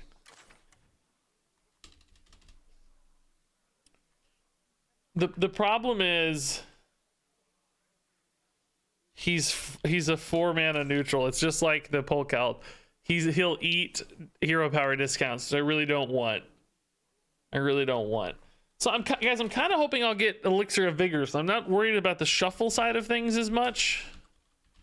Sort of playing for Elixir of Vigor. We could, if you wanted to, add some kind of shuffle mechanism as well. You know, an Elise, Conjured Mirage is actually a kind of cool idea. It's just always there. Baleful Banker. The Elises, but these are all getting neutrals that I don't want eating discounts. How many? I have currently 4 cards that are neutrals for discounts. I really do want one more 7 mana neutral threat. This guy has Wind Fury. This is just an 8/8. I mean, the Keymaster's not the craziest idea I've heard. I kind of think I like Mutanus a little more though, just to give us some wind stealing potential maybe. Seems decent. So to fill out the rest of this, really we just need any good Paladin. I think like control cards, survivability cards, discover cards, stuff to play in the early game. Well, I don't need too much stuff to play in the early game because I'm going to be hero powering a lot. But maybe like 1 mana cards that I can weave into turns. alongside hero powers would be really nice. Things I can just play out without feeling too bad, like maybe some tradable cards, just cheap removal. Yeah, Maki roll is probably fine. Yeah, we could do a Maki roll. I like all those. Just, you know, good stuff to weave in alongside hero power is the idea. Discover is good too. Maybe like a blessed goods, honestly. That'd be fine.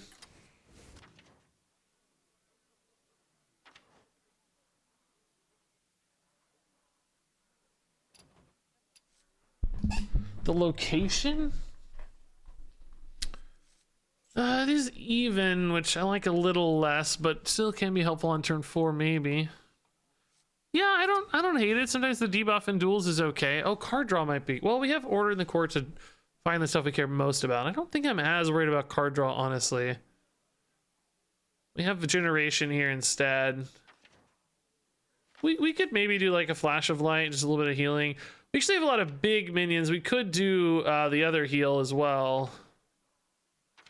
Vitality surge. There are a few low minions too, but on average this usually hits pretty well. More often than not. Okay.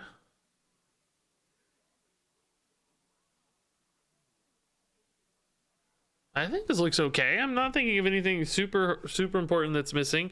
We have,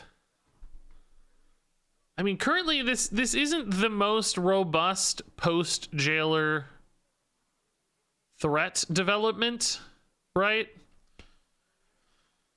I only have sort of 4 minions to win with jailer, so we are a little bit susceptible to like Adaras and hard removals. I can't reload forever. I think I'm hoping that Elixir of Vigor fixes that problem so that we can like early in the run that won't matter probably. We'll either just win with a big board early or we won't. But late in the run, I do need enough threats. I'm hoping Elixir of Vigor solves that problem. So that can actually do a shocking amount of damage too with Rag and Alex.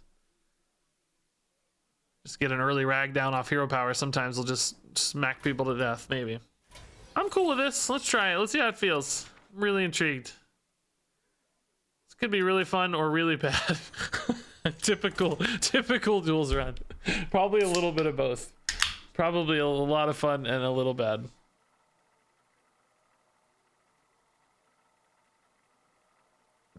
Why Rag? Big neutral minion with a positive onboard effect.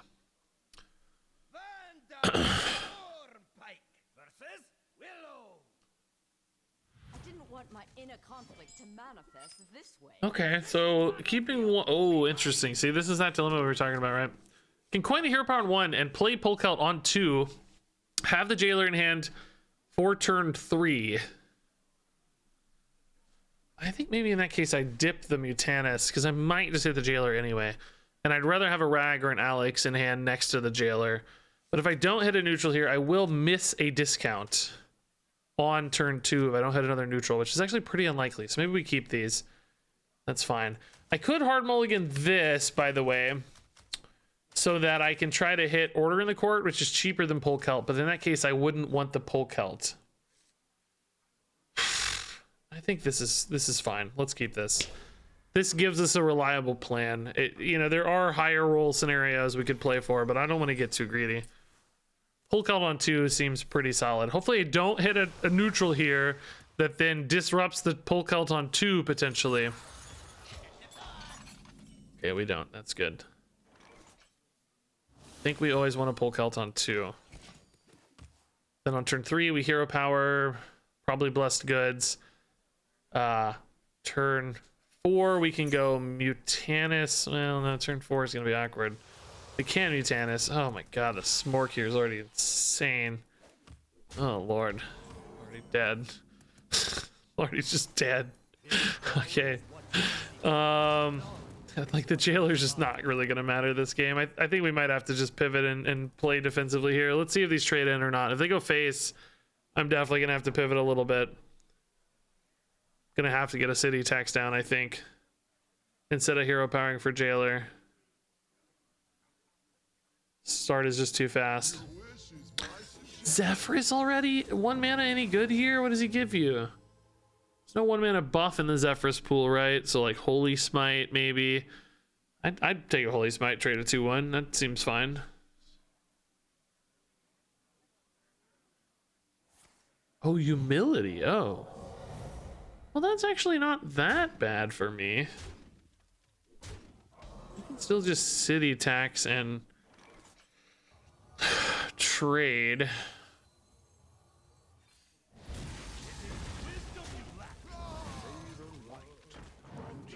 You're a crazy sound. I think it's my wife. It sounded spooky. It sounded like a ghost. Spooked. Real spooked.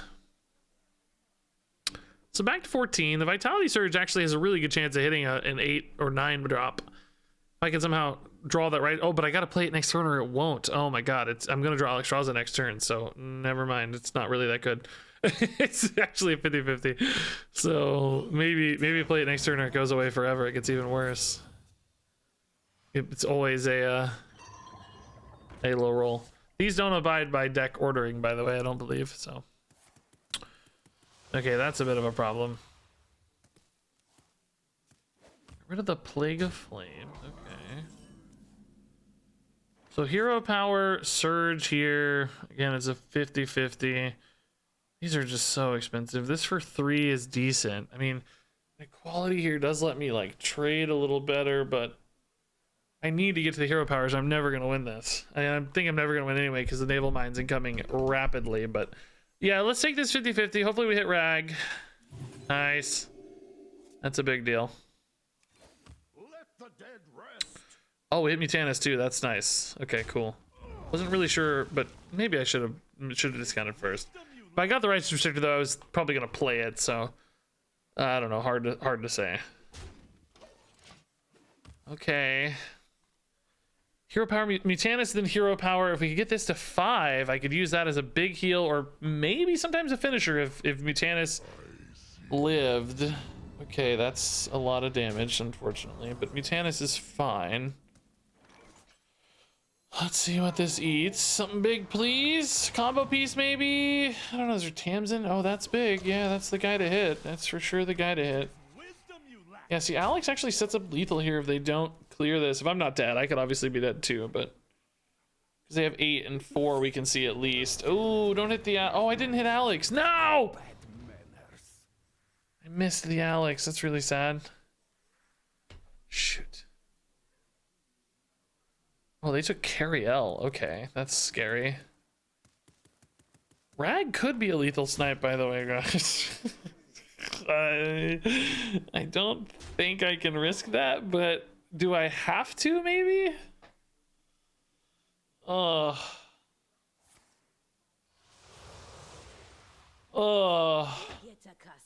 scavenger. That denies the Rag lethal at least, so now I get to make a more sensible decision.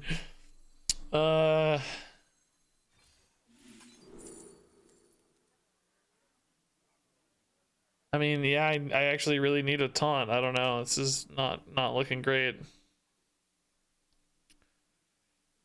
Quality.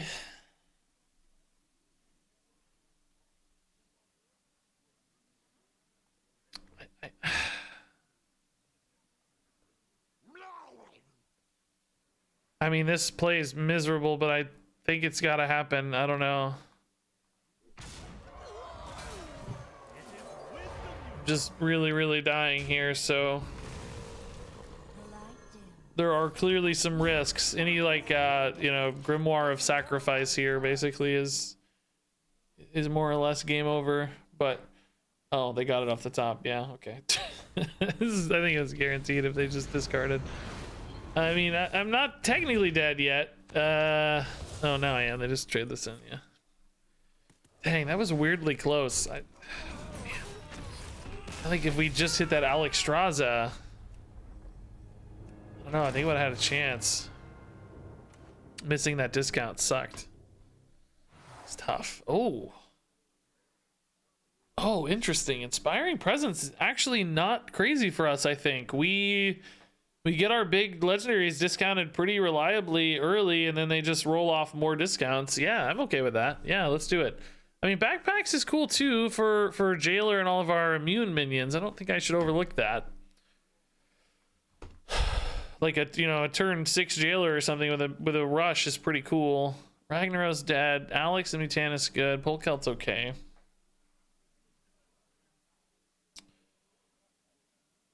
Presence, I don't know if I have the exact right ratio of legendaries. I don't know. Maybe it is just backpacks. I wish I could see my next bucket. Wish I could see my next bucket to see what it is, because if I get offered a bunch of legendaries, I'm going to be thinking presence, because particularly neutral legendaries, because I'll be increasing the density of legendaries and therefore more likely to create mana discount chains that allows for a good, snowball potential. If I don't get offered more neutral legendaries that I can reliably chain into, I feel like Rockets does allow me a little bit more survivability and time.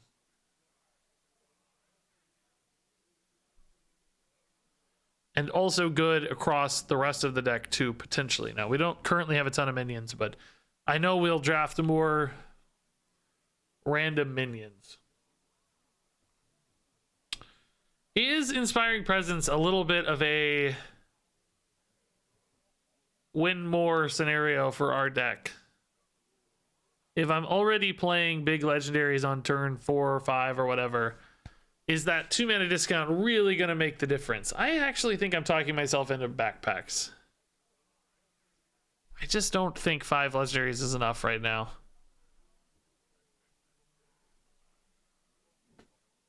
Cannibalism for immune minions is perfect. I think I'm talking myself into backpacks. I do agree with you that the other... Oh, boy. These are good legendaries. They do have Death Rattle, though, which is not honestly great. We don't mind the Death Rattle, the first time around, I guess. I mean, we don't mind it for N'Zoth either. That can still be good post-Jailer, right? There's no problem there. N'Zoth is not great to hit with hero power, though. If he's on his own, he's pretty bad. Doesn't really isolate the things I care about. Some of you are going to be mad, but I think I'm going to take the middle bucket. I think it's just better. Ooze is lower mana than we have to worry about. Weapon removal is kind of nice. Maul is totally fine. We have some spells for Maul. Equality, we know, is a good card. I think we go here. Oh yeah, N'Zoth is a tin drop. Yeah, you're right. Yeah. We can't do N'Zoth. Even better argument. Yes. That makes me feel less guilty about the N'Zoth, denying the N'Zoth there. I feel less guilty now. Thank you.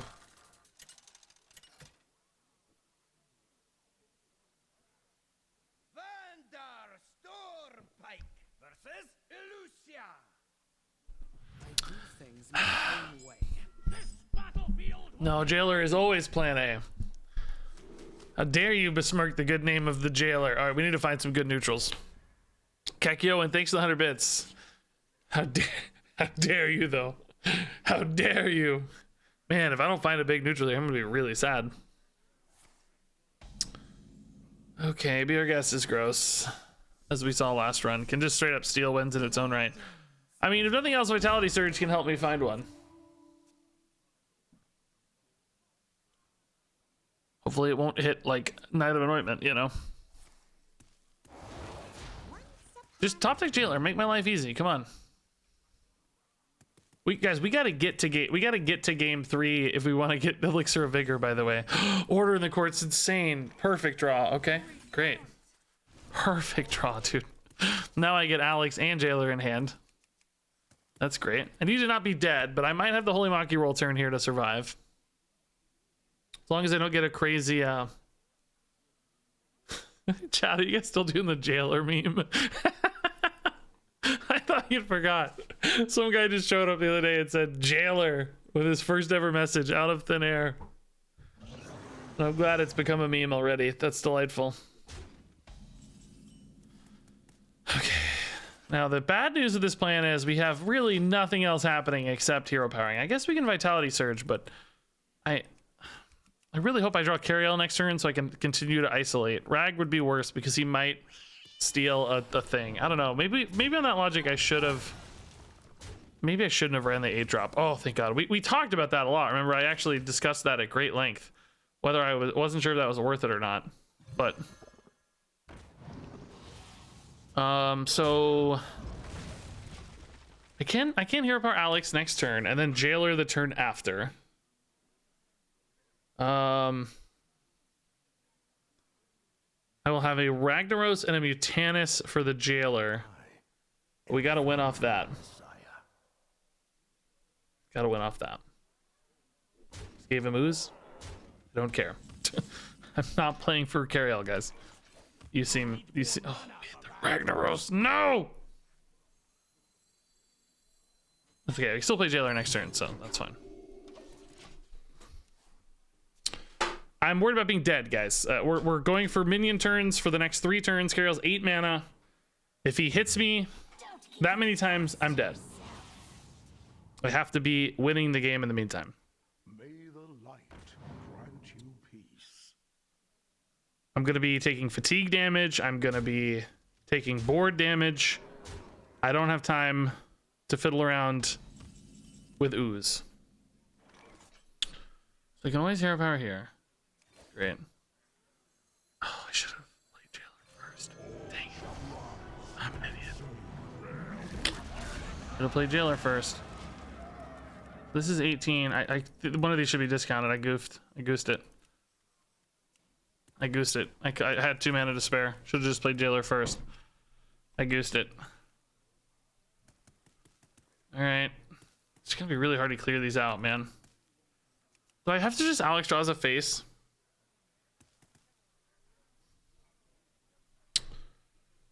I don't know. Oh, void. Oh, gross. Ugh. Oh, they played the ooze anyway. Oh my God. They too recognize this is a battle of a short-term game plan here. They also see the lines. All right, so we're gonna heal this time and hit face for 10, I think, and try to win this race. Weirdly, the Cariel might actually be pretty legit now. But I have 18 if they can't deal with these, or if they can't kill me. I think there's a chance we're dead. Might have technically been better off Maki rolling twice. I'll let you guys debate that. Depends on how confident you think we have lethal, because they can also heal.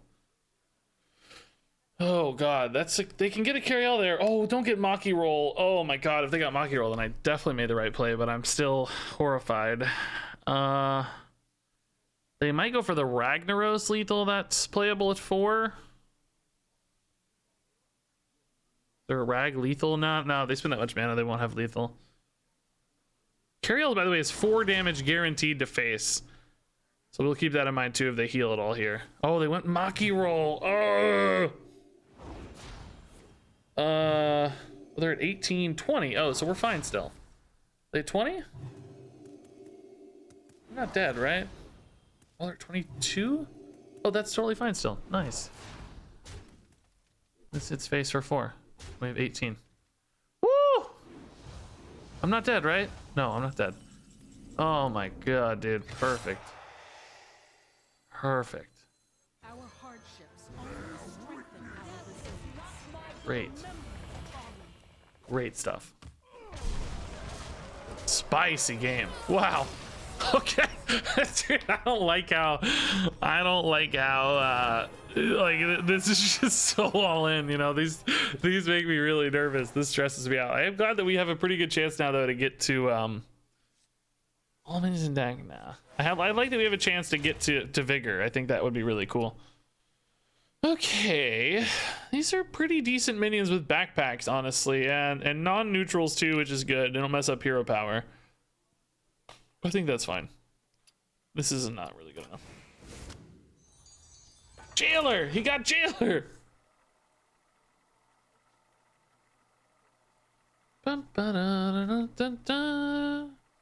Could have left him board locked. Yeah, but it would have left him another 3 damage. As you saw, we were very close to dying. In fact, would 3 damage have left us dead? Maybe not. We went down to 6. But then fatigue pushed me to 4. So that would have been 1 HP if I'd left the 3-2 alive. And I'm not sure I want to take that risk. I mean, he did get extra off the Maki roll, so we don't know if he had any other way to do more damage, but I don't want to take that risk, I don't think. So Polk Out's actually pretty legit. Hero Power on 1, Polk Out on 2, then we'll have Jailer on 3 to Hero Power Jailer. That's fine. I actually don't want more dudes because this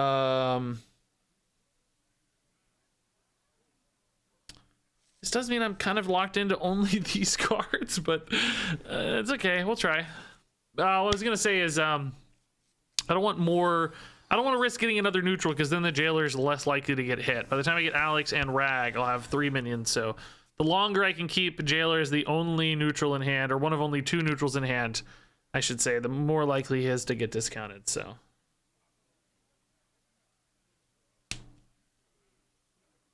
let's play here. Ooh, Crystal Gem would have been really good in this deck too, by the way. Pretty common for this hero power. Hey, Calamity Charlie, thanks for the 3 months, dude. Hey, Matt D.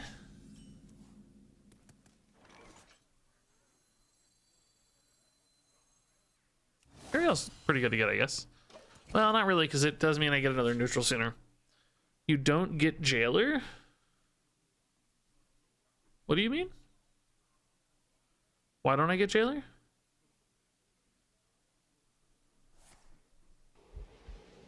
Oh, bomb. Oh, yeah, interesting. You're right. Oh, dang.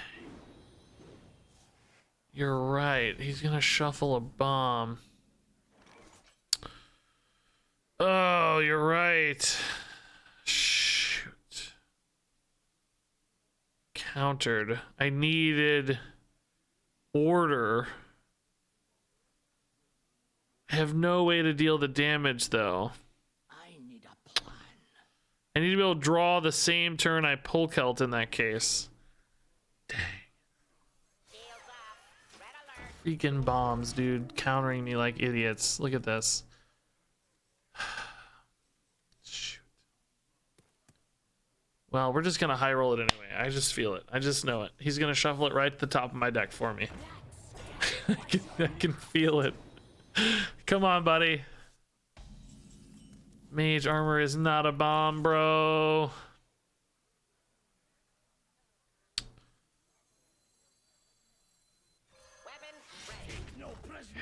Well, this sucks. Dang it, I didn't think about bombs. Shoot. If he just didn't have armor on that first turn, he bashed face to gain armor, which really shut down my game plan so effectively. I need to draw really any card draw, which I don't have much. I only have order in the court. That's it. Oh god. If I could remove enough armor, I could also like if he went a turn without having armor, right, that could also satisfy that goal as well. But that seems hard to do currently. Oh god, I'm gonna have to carry L win this game, aren't I? Dang it. Dang it. Stupid. So we have 6 here. It's not enough again. Dang it, dude. Just give me order in the court. Oh, that might help. Well, it didn't. It did not help. Okay. Vitality Surge could be good. Okay, hold up. Let's try this. Vitality Surge, hit me a Jailer. Not a Jailer, but solid. We take that. I think we're okay with that. Weapon ready. Not possible. Weapon Okay. We're getting there, guys. We're getting there.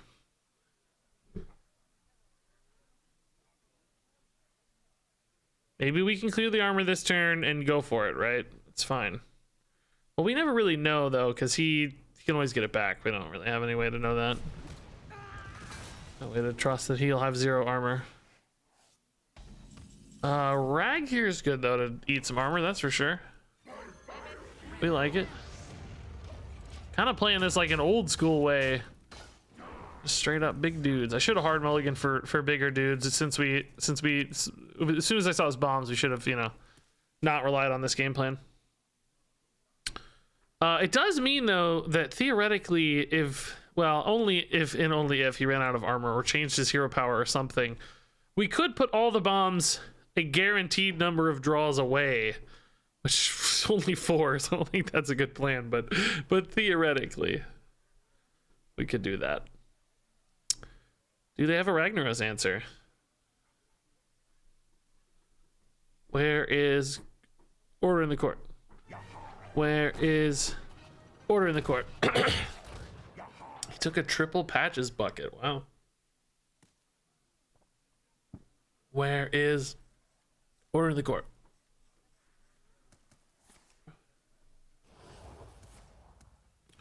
Yeah, good point. Jailer also very risky against bombs, technically. I mean, again, if they change hero powers, maybe it's not, but otherwise pretty risky. Alright, Wicker Flame's a pretty good, good rush minion here, I guess. I think we'll take the 50-50 rag hit, that's fine. I don't even know what's better. Not sure. I think I like the face damage, but I don't know. It's iffy.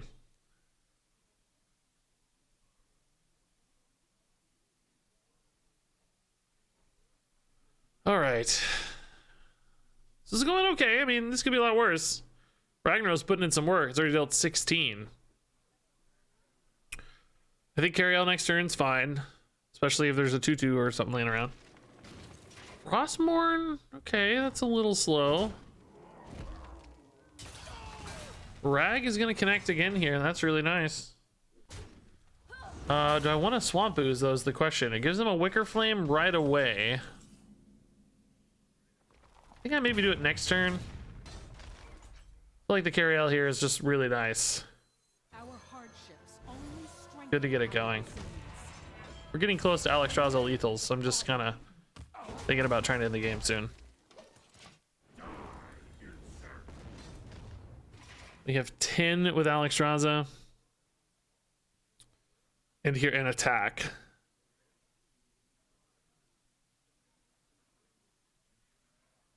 See if he goes. He might go for a rag with the weapon here and take 8. Just to get a Ragnaros. That'd be kind of cool. Oh, whoa.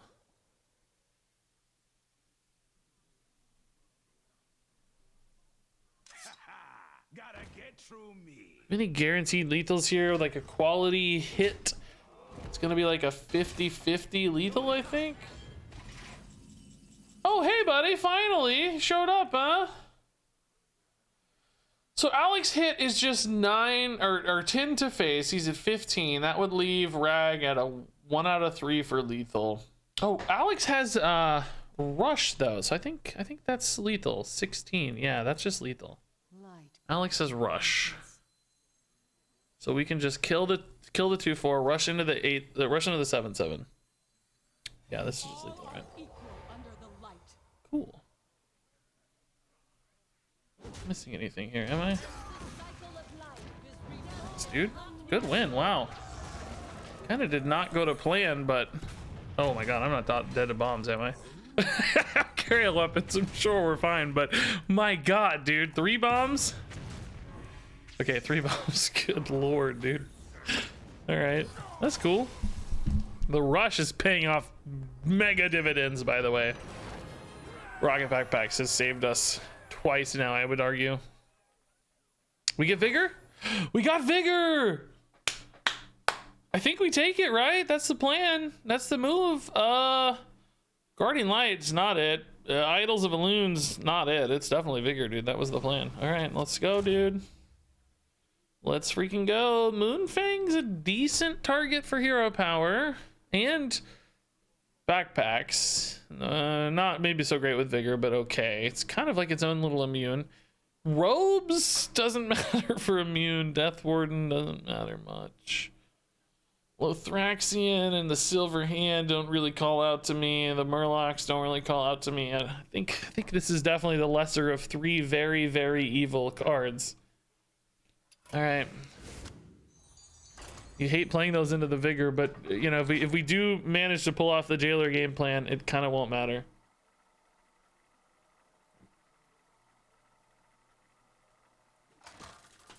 All right. I don't know if we can play Protector early anymore. Moonfang I can probably keep as a discount target. Protector's is such a liability now. This battlefield will be mine. I think we hard mulligan for another neutral to go with Moonfang. Or of course our deck ordering plays. Oh, that's the guy. Okay. That's him. That's the guy we're looking for. Yeah, him. I wish I had coin right now, man. That would be sick. As it stands, we're gonna fall way behind. We might just be dead. Okay, actually, I can play Righteous Protector now because we know we're gonna destroy the deck anyway, so the Vigor plays don't matter. Which is actually really nice because I need to get stuff out against Rogue. Eat some patches and stuff.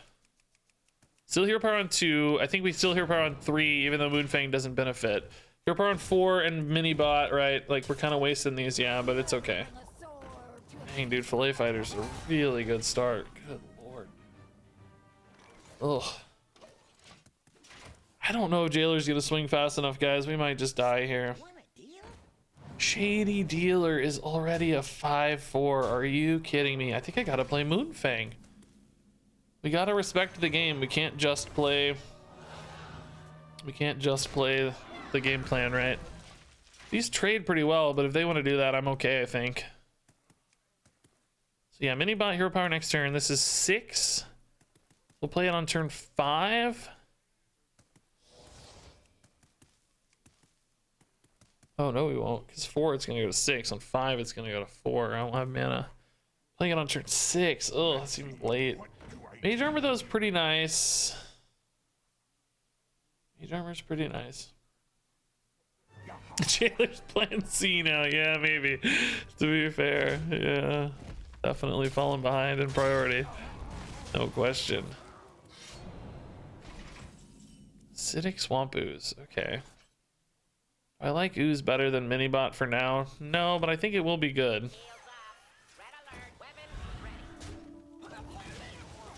Alright. So next turn could be Mage Armor hero power. I don't really have to hero power though, actually. I can just play the Jailer on 6 potentially. So I might be better off playing an Ooze just to save a little bit of you know, tempo. Take a trade with the Ooze and do my thing.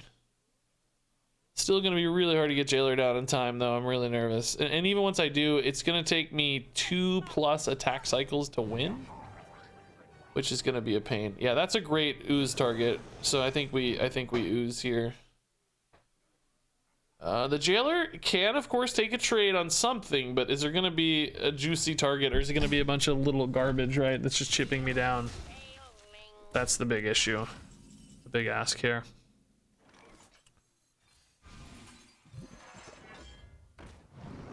It would be nice if they were not at 21 and they were at 20, so that 2 attacks would be sufficient.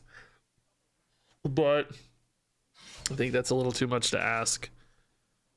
Okay, I mean, we're still at 30. Wow, right after the use, they get their giant weapon. That's annoying. Was that like off the top, or was that? God, dude.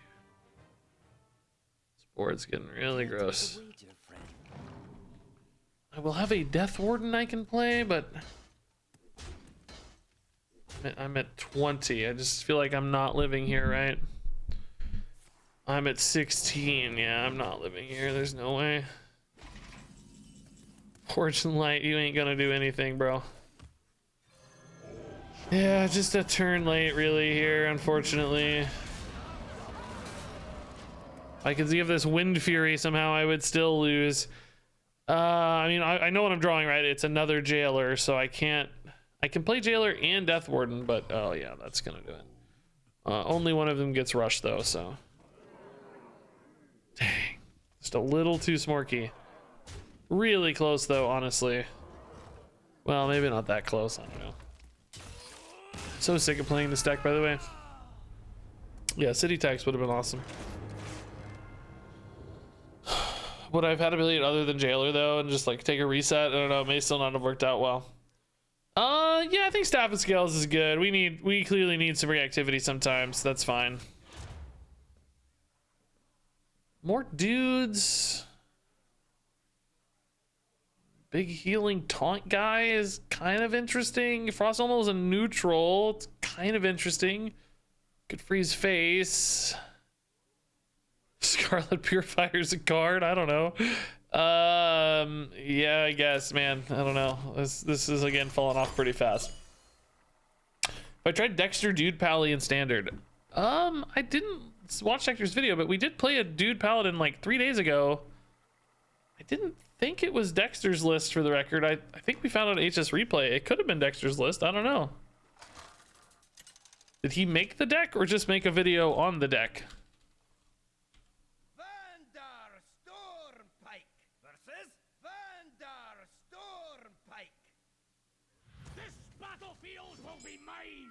Makes you so sure? I don't know the I don't know the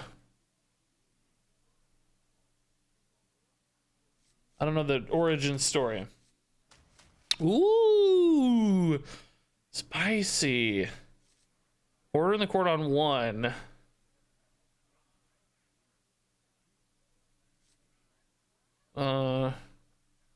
Yeah, Hero Power on 2. Yeah, I like it. I actually kind of want to keep these in hand because they won't mess up my Jailer hits. I want to make sure I'm always discounting the Jailer, and I'm going to be drawing Alex and potentially Rag shortly thereafter. So I want to keep as many non-neutral 4 or mana cards. Actually, do 3s get discounted, or is it 4 or less? Yeah, it's 4 or less. Yeah. So that's perfect. So we play Order in the Court on 1.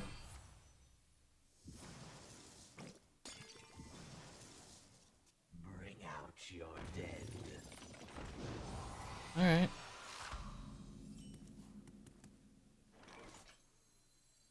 That is a very gross start, though. My God, dude. Ugh.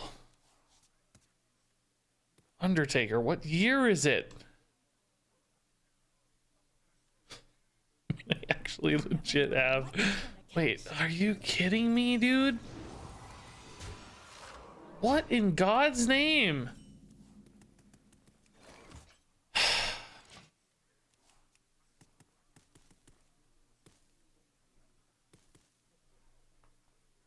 How do you get a hand this good, by the way? Can we talk about that? Good God. Just completely emptied their hand into the reload buff cathedral, by the way. Ugh. I'm just dying. Thankfully we hit Jailer again, but I think it's gonna be too late. I don't know, man. Vitality, Hero Power next turn. I'm just dead. Like, dude. Everybody's so smorky. I just want to have fun. I just want to have fun. God, what in the world?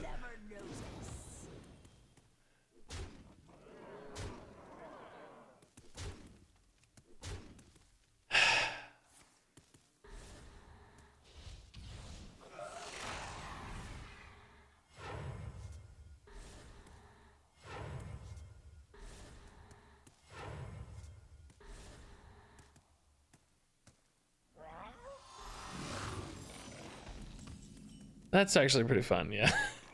I'll give him that one. I can't really. I mean, I guess a big enough heal here, maybe. Oh, that is a big heal. That's technically 17.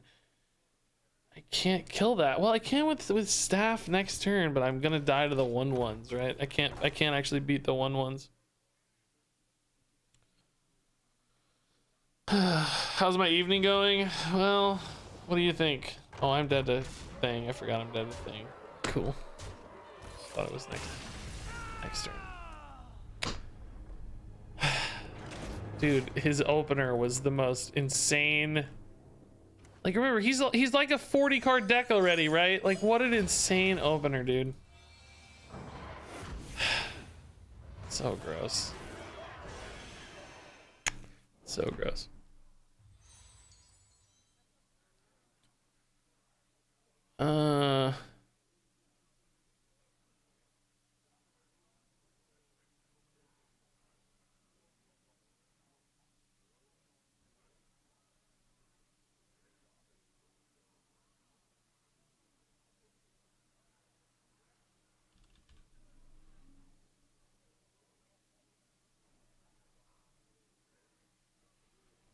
All right. Sorry guys, I'm looking something up here. You had me curious about the Dexter deck. So I was gonna make a video of it.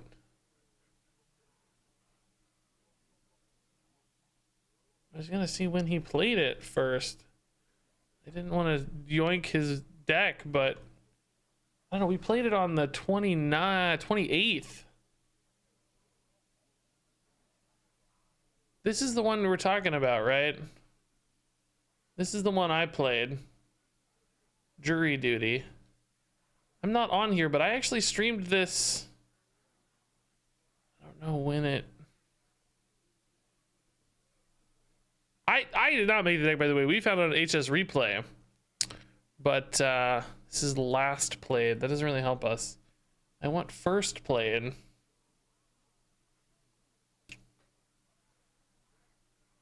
I don't know when it was first played. I feel like it was probably played all in one day.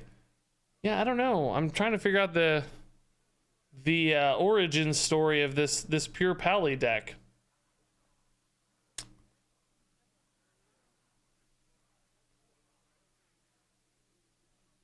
Like, we found this on HS Replay on the second day of the expansion. I don't know how to find more information.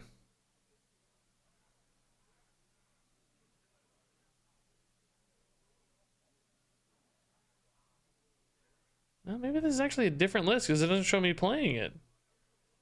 No, I didn't play Soldier's Caravan. No, hold up. That's different. Ours did not have Soldier's Caravan, I know. Yeah, I don't know. We're playing a slightly different list somewhere.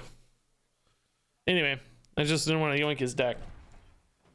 I don't like making I try not to make decks on or videos on decks that somebody else who makes videos on decks, like if it's their deck, you know, so if like Kibler makes a deck or Dexter makes a deck, like if an actual YouTuber makes a deck, I don't want to do their thing. Now if it's like a pro player who doesn't make YouTube videos, I'm happy to spotlight their decks because I don't feel like I'm stealing their thunder, you know. I'm trying not to steal people's thunder, so I try to dodge, you know, Dexter or whoever else who made a deck. I don't want to come in and yoink all their potential YouTube views. Trying to be good guy Regis over here. All right, so we're done with duels, guys. Actually, a couple pretty fun decks tonight. Now, again, you know, nothing that's really working.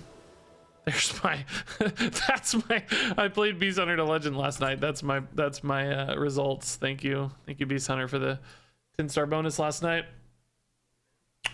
So anyway, we're gonna play some standard. I want to make a deck tonight. We've been doing a lot of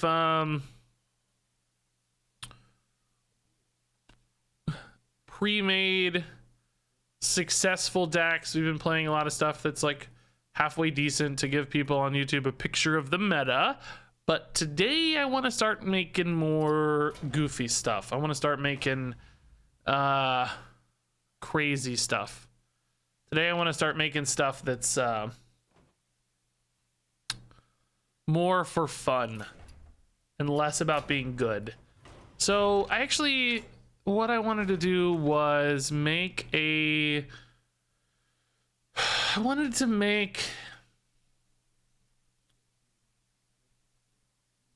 I wanted to make a big infused deck. I basically wanted to take all the big infused stuff and put it into a deck together, primarily with the notion that I wanted an excuse to play Sylvanas. I haven't really played Sylvanas much yet. And I'm going to start with this. Don't worry, we're not going to play this exactly. I'm going to just start to give myself a bit of a core to build off of here. But seems like Druid's the best place to do that. I thought about Shaman as well, actually seemed decent on top of that. But I want to just run a bunch of really big infuse plays.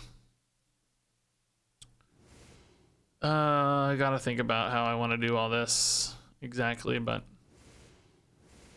I think there are some big infused cards that we've neglected. Like the... I don't actually know if it's this. Maybe there aren't that many big infused cards. I thought there were more for some reason, man. I don't know why. Shoot, now I'm like kind of sad. I thought there was going to be more awesome infused, man. Like, this did not go as cool as I wanted. Druid already runs all these. I mean, I did want to make a deck with Sin-Fueled Golem, but I also wanted, you know, Sylvanas in there as well. Sin-Fueled Golem, you really can't run with... Okay, so this deck idea fell apart really fast. How do we do this with Sylvanas and make it interesting, guys? Like, this was my plan. How big does this need to be interesting, by the way? 15-15? What does it need to gain? Maybe 12-12 is a little interesting. Probably not really, though. Probably like 15-15, 20-20. So it needs to gain like 6-6 in stats on average. But if I'm running for Sin-Fueled Golem, it's going to be really hard to make Sylvanas work. It's going to be really hard to make everything else work. Yeah, this just looks like a normal Druid deck. You're 100% right. Man, I wanted to play Sylvanas. I don't have a cool Sylvanas deck with a cool Sylvanas video, man.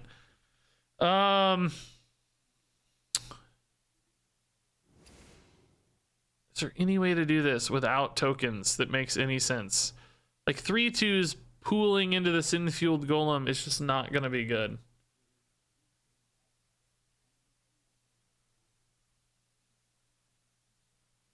It's just not, that's not good enough, you know?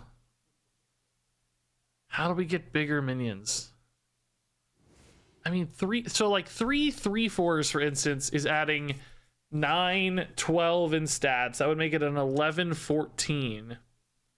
That's not bad.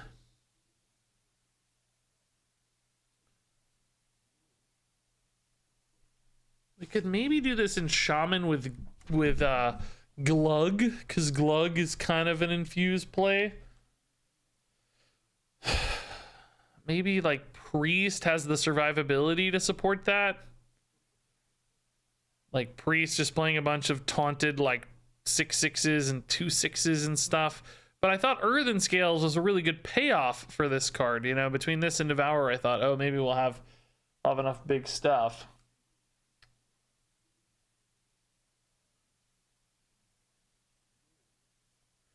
Yeah, Sylvanas is being played currently in Imp, Warlock, and Druid as far as real decks are concerned, but I didn't really want to make a video on Imp, Warlock, or just regular Druid in order to do a Sylvanas deck. You know, I wanted it to have a bit of a more flair. Maybe, though, I need to think about other ways to use Sylvanas, like Shaman, Battle Cries. Are Control Shamans not playing Sylvanas right now? Is she not good enough for Control Shaman? Let's see. I'm a Legend, popular decks. No, Control Shamans aren't playing Sylvanas. Are you kidding me, bro?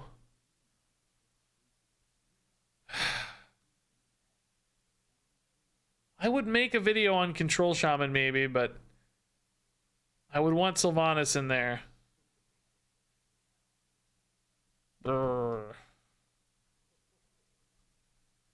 Okay, that's not a good plan. What on earth, is there any reason to play Sylvanas? We could do a Thief Priest with like Sylvanas to steal stuff. I just wanted a way to showcase Sylvanas, you know, that's all, man, that's all. We could do a Priest that's about stealing minions, so we could have You know, the 4-drop guy, Najak, we could have Sylvanas. Is there anything else that's good at stealing literal minions? Drown. We could do like, it's almost like a disruption priest, really, right? Like, it's a true thief priest, a pure thief priest. We're actually stealing your stuff, not just saying we're stealing it, you know? I just don't, man, I really don't want to play this. I don't know. I need to bake this idea a little more, maybe. I don't know. Steal your minions priest. We could call it mind control priest. That's kind of a cool idea. Mind control priest.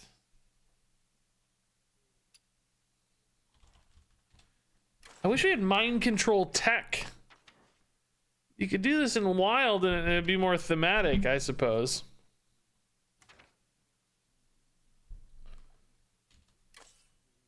Not really sure I want to play wild though.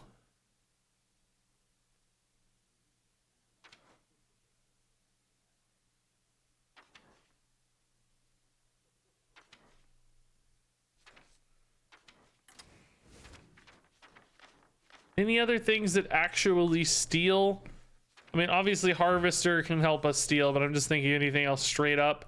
Oh, there's the copycat. Well, that's just a copy though. That's not a steal again.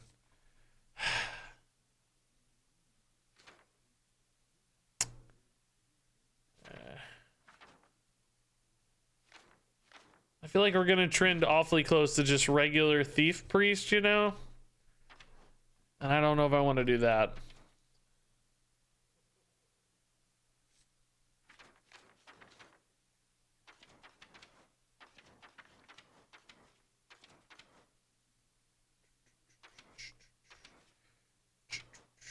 Yeah, I've heard Mill Druids. Yeah, I like Mill Druid being an actual real deck. It's cool. I've always played Mill Druid. It makes me kind of sad though, because people are gonna hate it now instead of being a, you know, a hipster deck like I always liked. I like hipster decks.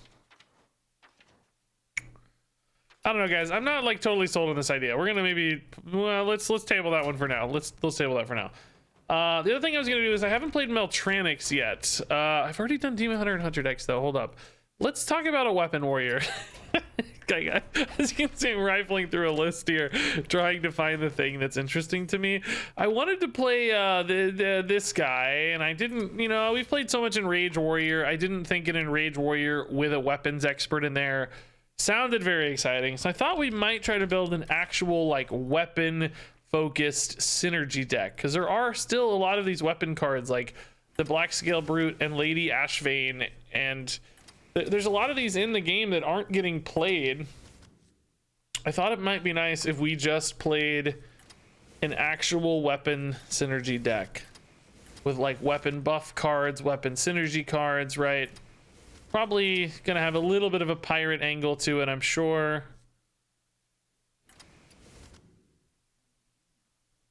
Right, there's a few things here. Basically just grabbing every card that says the word weapon except for Axe Berserker, because I still don't think it's good. Like, can a deck like this win a game, you know? I don't know. Any attack synergy cards that are good, by the way? Cannoneer. So sick of Cannoneer. I don't really want to play it, but it definitely fits the theme. There was also that Morshan, but that's kind of weird. Oh, Remornia, of course. Remornia is insane, yeah. Okay. Wow, that is a shockingly clean curve. Whoa. Interesting curve, actually.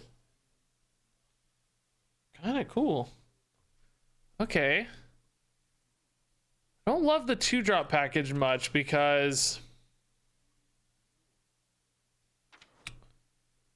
I don't know, they both demand a weapon on one, which we, well, so does Man at Arms. Man, I gotta run that 1-drop weapon then, I guess.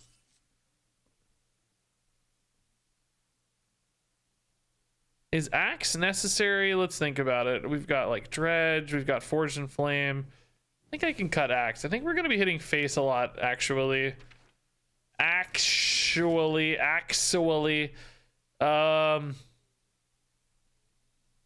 Can I run Selfless Sidekick though and Whetstone Hatchet in the same deck? It seems pretty iffy. Why no Morshan? I just don't think it's good enough. I mean, I think with hand buffs it would be good, but I don't think it's very good as is. Like 2 4/4s, I'm honestly not sure that's that good.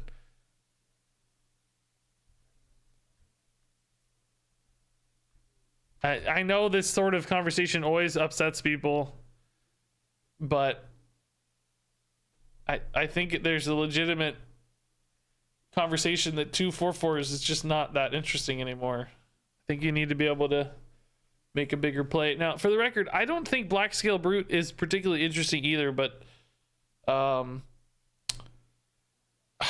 have to run some big payoff cards, right? And this is just what exists. I think this card could maybe be 6 mana and it would be okay.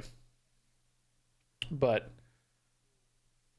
so I mean, do I run Morshan by that same logic? I guess we could, yeah. I think there is some logical argument there. I think I'm ended up liking Morshan more than Selfless Sidekick, for the record, so I'll toss it in for now. But I'm still not in love with it.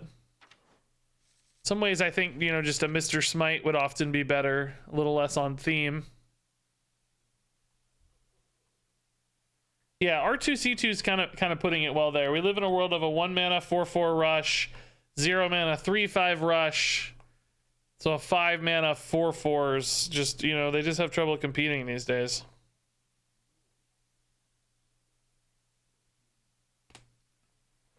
Yeah, actually, Rokara Hero is a pretty good fit, I bet. I don't hate that. That adds a lot of reach and a good weapon, and yeah, that's probably pretty good.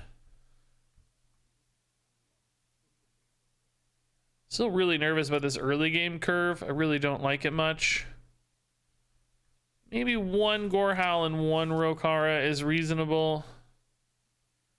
I think 0 Gorehowls is honestly more reasonable, but it's okay. So many weapons. It's definitely too many, but at the same time, we need a lot. We need a lot. Hey, I'm a bot. It's your birthday, 3.5 hours. It's cold. I'll say that for you. It is kind of cold out. It's getting cold out here. It's cold.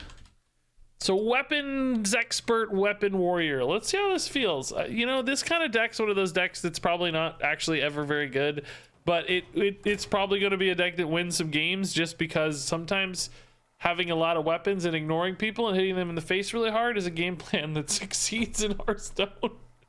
Sometimes just having weapons, it's probably a little worse in the Renathal era, for the record. I think these kind of decks worked better when Renathal wasn't a thing, but I suspect we can win a game or two. I am determined to win this. Just ignore everything weapon warrior here.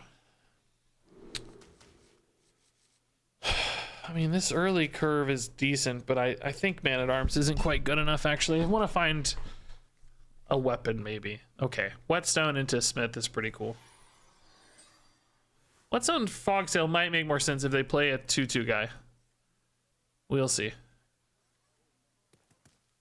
This doesn't have to hit a weapon necessarily if we have one in hand, but we might want it to all the same because we have the Forged and Flame as well. Okay. Ooh, Deckhand. Giga Tempo. They might want to play. I don't know if they're. They're not Renathal, right? So I think it's slightly more likely they're aggro, which means they might want to play a 2-drop here, which means I'm going to tempo this. If they want to hero power it, they might. We might disrupt their 2-mana play. They have too many 2/2 thingies. Warrior needs something like a spell that throws your weapon at a target. Yeah. Oh, so this does stick. Nice. Ooh, this is good too, I think. Okay. I should have tried to buff this maybe. 4 health is a good target to put it on now that I think about it. was thinking about investing in the hand, but 2 health is not a good target. That's worth a 1 and 3 for sure. Okay, so this is going all right so far. Good early opener. It's kind of nice playing a weapon-based warrior deck that's not pirate focused. Like, yes, it has pirates because pirates seem to love weapons, but it is not 100% pirates. Don't be Extinction. Yeah, Phantasms will probably just ignore, right? I mean, ooh, interesting. I like this. Yeah, let's go. Not for my forge. Let's me hit an even better target here. I mean, I want to go face a little bit, but at the same time, I'm protecting some nice assets here. I don't know. Dude, these are getting jacked up. They're not good. Not good for extinctions is the problem. Maybe I ought to go face more. Maybe the minion. Well, no, the minion's going to die to a 1/1. So no, it's right. We can't totally forego board presence here. But I like that we have a lot of reach in this deck, right? Well, I don't know if reach is the right way to put it, but a lot of damage output. We can go face hard, I'll say. That's probably the right way to talk about it. The top deck Warhowl, you know, that's a 7 damage card. That's our Pyroblast. Hey, Morshan's gonna be great! Hopefully we hit it with a buff. No. But still, we totally take it. I love it. I take it back. Morshan's insane. It's so good. I love it now. I was trash talking it earlier, and now I'm all about it. When you top deck it on turn 4, it actually does feel pretty good. Let's see.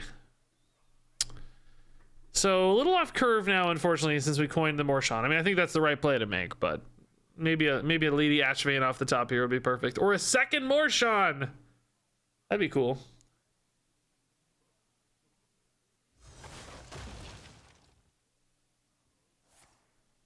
All right, that's annoying. Good hit there. Oh, they're all kind of good hits, I guess. Oh, nice. Oh, but hero power kind of still enables a trade here, I guess. What is that? That's fine. Oh, treasure guard's a pain though. Jeez, it's annoying. Only 4 damage here. Probably try to snipe the razor boar though. It's typically unlikely that the razor boar here will interact well. We'll have something left. Blacksmithing hammer is a 6/2 because of the buff here. That's really good for the Forged in Flame later. I'm here for the gold. I want to buff this guy or this thing. Am I even hitting is another question. I have that 6 damage weapon coming up next turn. I guess I'll still hit because I'm going to equip that weapon in Forged in Flame next turn anyway, so I'm going to lose this durability and swing regardless. Oh, I'm in.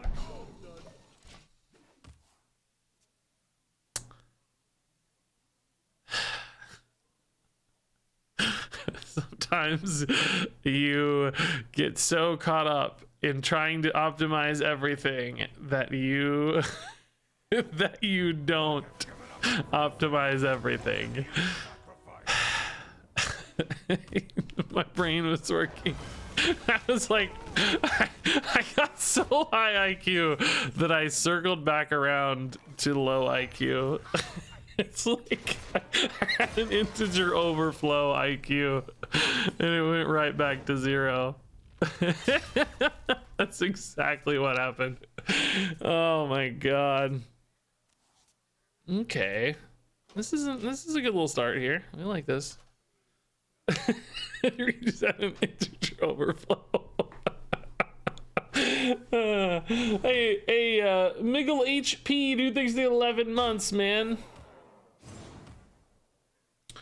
Thankfully, we have some 2 damage pings here, right? I don't know what our... Oh, that definitely makes this the move. I was going to say, I'm not sure what our move is, but I think we know now. Hopefully, we don't die in the meantime. Hopefully, they don't have an activator either, but... Like a play here, I mean. Oh, there we go. Okay. Oh, they do have one, but it's not the end of the world. Okay. I was worried about like a Crixus or something maybe. Well, no, that can't summon Crixus, I guess. I don't know. It's good that they had anything. for them. So Black Scale Brute here looks pretty solid. They're definitely going to have to tidy this up unless they can kill me. Can't risk leaving these alive, right? There you go. That's pretty good. I'm almost dead. Man. Wait, am I dead? No, I'm not dead. 8 and 3 is 11. A little. I kind of might have to go for more Sean. Oh, no, this guy has taunt, right? Yeah, he has taunt. Okay, that'll be fine. We can hit this. Can I hit that, though? Ooh, no, we just rush into that, right? That's fine.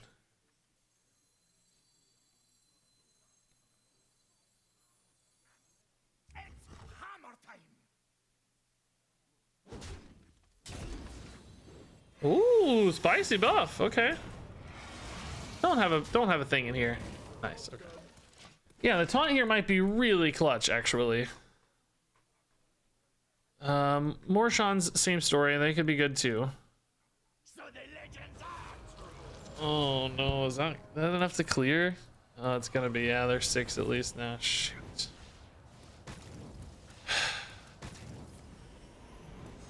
Morshans aren't going to be good enough now, and I can't deal 13 to face. I think we're dead. Rokara here could be good. Well, not really. Can't get to 18. I think we lose. Zymox too good. Rokara hero power would almost be lethal. Remornia, I can actually clear both of these, but of course the Zymox is then a problem. Ashvane, that's cool, bro. Alright, that's a tough one. Don't think our mishap would have made a difference. Ultimately, that 3-2 only changed things by about 5 net health, which wasn't enough, but... Okay, that wasn't so bad, by the way. I think that felt okay. I was more hopeful than I expected, honestly, for a first game. Alright.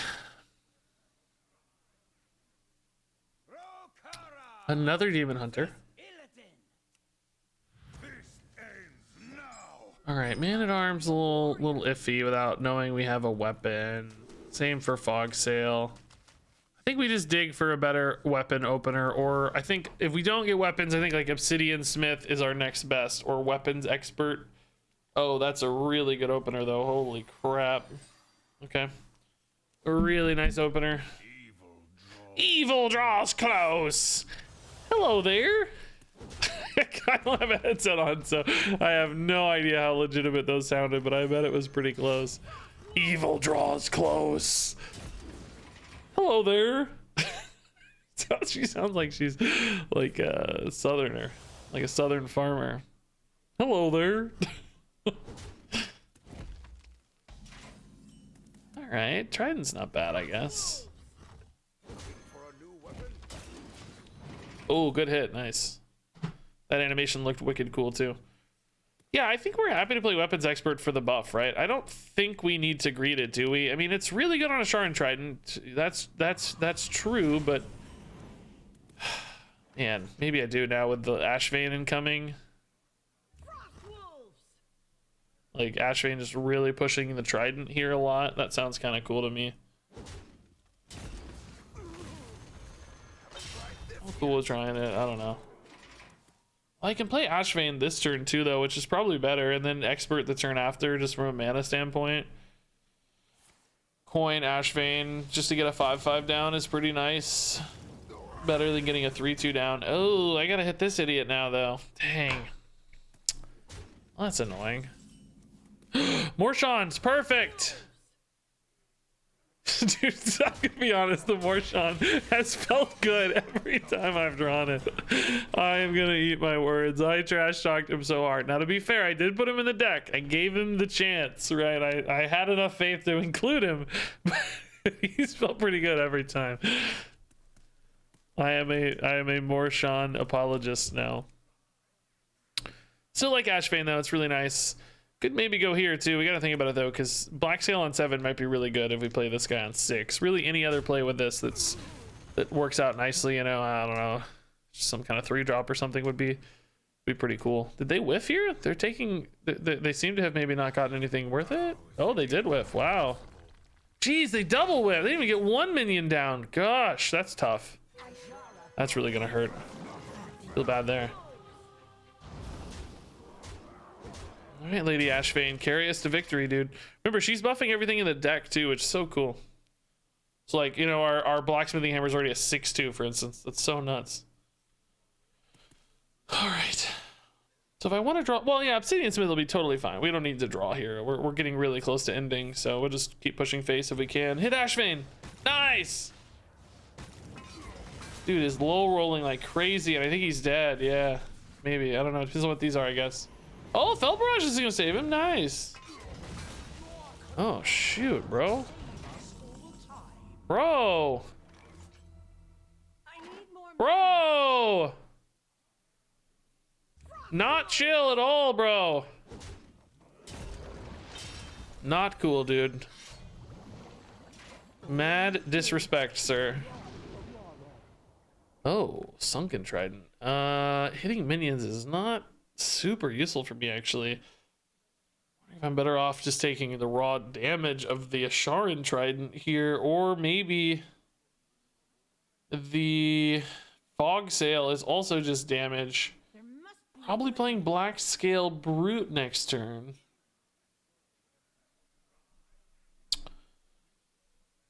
I don't know what the reach on the Brute. I've got Weapons Expert that can turn this into a 3/6. Which doesn't really feel great. If I go Trident Weapon Expert next turn, I can hit for 5. I don't know, man. I think since I already have the weapon and I want to play the Brute, I think I just take that guy for later. I'm just wondering if I even draw here, but I don't think yet. 2 does not feel like a very good exchange for the Whetstone here. Okay. What do you guys think about this card, by the way? We haven't talked about this a lot.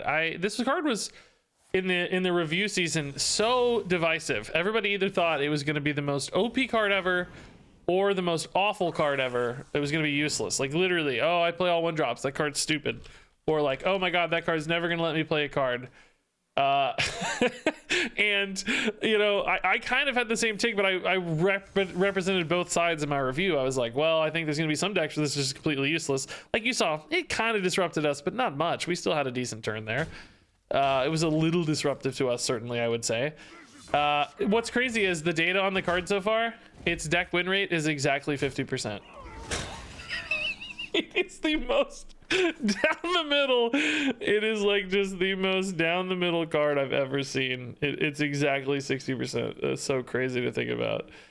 You know what? I think, how much do I just want to go face here? Like, how much time do I have? This deck doesn't usually do a lot of great stuff with taunt or healing, right? So I think we just hit for 5 and set up lethal with the weapon, don't we? I think that's the move.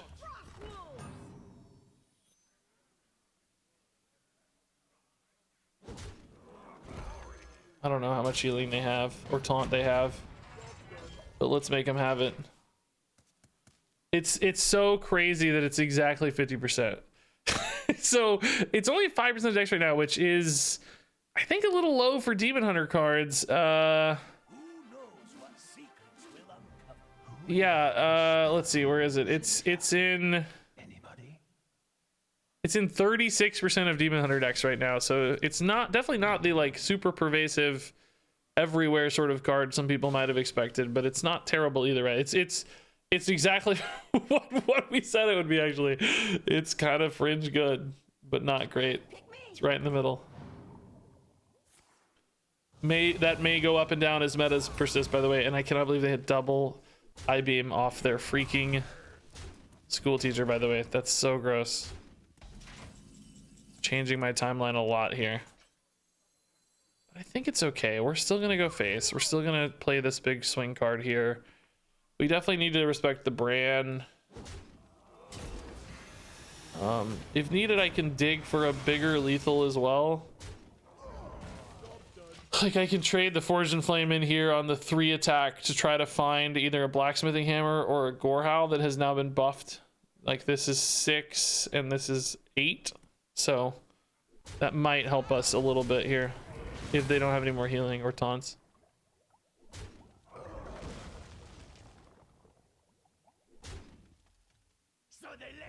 Zymox is not gonna heal any. I mean, it does present a like counter lethal board. Why did they trade first, I wonder? Oh, he had to be infused. I bet that's why. So yeah, we might be relying on our top decks here. Pick me, pick me. Oh, dude, we need to win soon. That's gross. Rokara is lethal. Yeah, that's great. That's just dandy. That'll do it. I almost feel bad that I didn't draw first. Maybe I should, so that they I don't, I want them to like feel like I had to earn it a little bit, maybe. Oh, I actually was gonna miss it. Are you kidding me? That's crazy. Little BM accidentally. Whoopsie. Boop. Thanks for the Zymox. You gotta use Zymox, not a 7/7, right? It's just way more fun. I see some of you freaking out in chat, thinking I was about to miss lethal because you thought I had to attack and ping. Uh-oh. Thankfully, we had enough health to risk our face a little. Thankfully. That's fun. That's a good win. Yeah, beating a real Demon Hunter deck's fun. That felt good, by the way. We've had a few games in a row now where the curves of this deck feel pretty solid. Well, not a few. 2 games in a row. We've played 2. Not a few. 2 in a row. Can we race down Druid? Earthen Scales is our biggest enemy here. I'm sure of that. Okay. I kind of like these cards. Defias Cannoneer is not maybe the best against Druid always, but it's just a lot of pressure. Between these two, I know I can find a weapon and still develop some stats. We've been hitting the Whetstone Hatchet pretty early, pretty often. And I think that's helped a lot. Having to actually work for a real card here for a weapon, might put us a little bit behind, as might a 4/4. Jeez. Okay, I don't think we coined yet. Gorehowl could be big damage later, but we're not off to the races quite yet. If this deck were to run another 1-drop, which I would like in some ways, I don't know what it would be, but I could definitely see myself cutting a Bloodsail Raider for a 1-drop. Problem is that might be helpful for us actually. Scary too for them, but I think we do benefit a fair bit. I mean, there's always like Tunnel Trogs, there's jeez. Bloodsail Raider might be hard to kill buffed and then snowball like crazy. What would you guys run if you ran N'Zoth's first mate would be Dreamy. Yeah, that'd be perfect. We don't need the weapon to be good. We just need a weapon. Here I really do need the Whetstone Hatchet actually to kill this. Would be very nice. I would absolutely coin it. I also just have a hand size problem, but yeah, Trident's not as good. I don't care about cards in deck so much that I ever coin here to save a burn. I much more value the coin as a tempo card, so we're not gonna do that. Oh my god, dude. I'm gonna start dumping some cards soon. Jeez. Oh, now I get the hatchet. Are you kidding me? Oh, you're kidding me. This game's actually a troll, dude. Isn't this one buffed? Yeah. I think I do need to kill this. The due process is going to make all of these draws pretty relevant for this game, I think. I cannot believe the troll on this due process, dude. Come on. So next turn's probably Bloodsail Defias. I don't know though. Lady Ashvane's pretty nice too.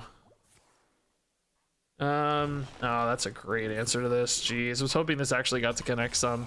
Remember what we were talking about earlier? The 1-mana 4/4s, right? It's hard to keep up with a 2 to 5 mana 4/4s. It's hard to keep up. All right, well, we have a lot of weapons in hand, so maybe we don't need to worry about investing in this one too much. Although 5/5 is really nice still. Yeah, I'm still gonna do this.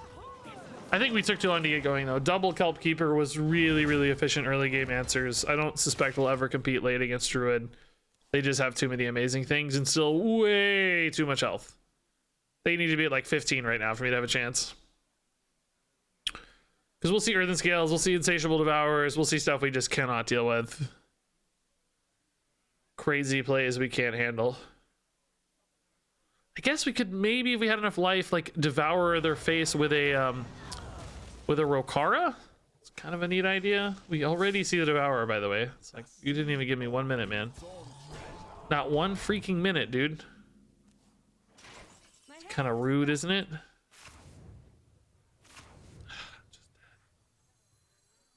Too much mana, dude. Everything's too expensive. Not for my forge.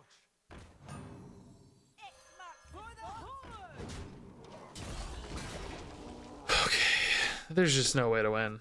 Black scale is fine, but it doesn't beat 9/9s. There's no way.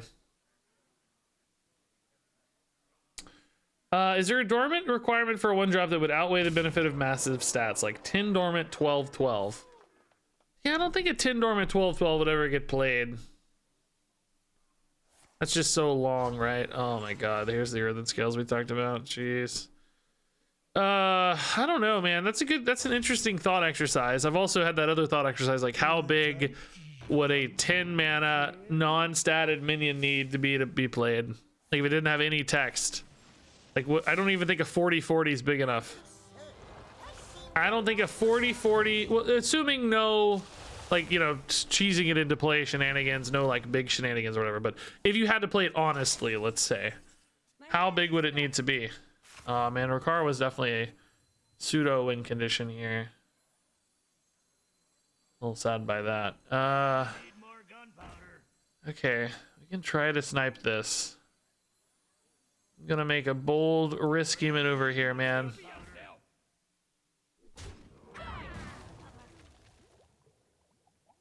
I think I have to. Don't miss, please. No.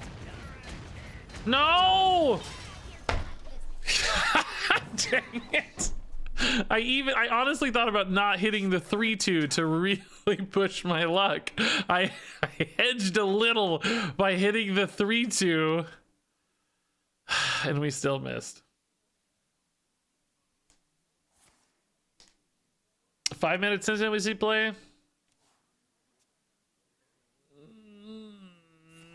I don't know. there's been some like 5 mana 8/8 stuff, some 4 mana 7/7 stuff that's not good enough, right? Is a 5 mana 10/10 bigger enough? I don't know. I don't think so. Yeah, as Divine Godly puts it, I just don't know that stats go far enough anymore. Stats just, there's so many really powerful effects. I mean, that's the thought exercise though. There is some point, there's some threshold where they'd obviously be worth it. It's just, what is that threshold? We don't know. And again, you know, we're talking about like if you had to play it onto the field. Obviously things that get cheated into play, a 40/40 or something you could summon on turn 4 by cheating it into play with tome tampering or whatever would be very, very good. But if you had to play it honestly, how big would it have to be good? All right. Obsidian Smith's a good opener. We don't need Blacksmithing Hammer. We want faster openers than this. I'm still wondering if we need a better 1 mana line. Like all these 2-drops are really feeling clunky. We can't, is there any 1-drop that synergizes well though, other than just, you know, neutral tunnel trog style 1-drops? There's like the frenzy guy that's a little bit more damage. We don't really have a lot of frenzy stuff. Feel like, you know, maybe we could do the pirate quest, but I don't want to play pirates. You know, I want it to be weapons. I don't want it to be a pirate deck, because as soon as you add pirate quest, you have to start thinking about, well, why am I running all these weapons and not just more pirates? Suddenly it very quickly becomes a pirate deck as opposed to just a fun weapon deck. It's gonna be a good turn 4, it looks like.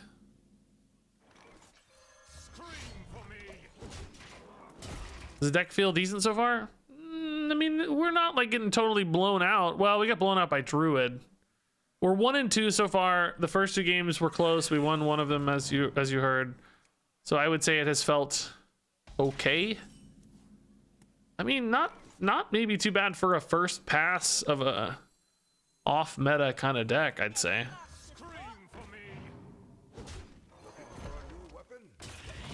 Wouldn't say it's felt terrible by any means.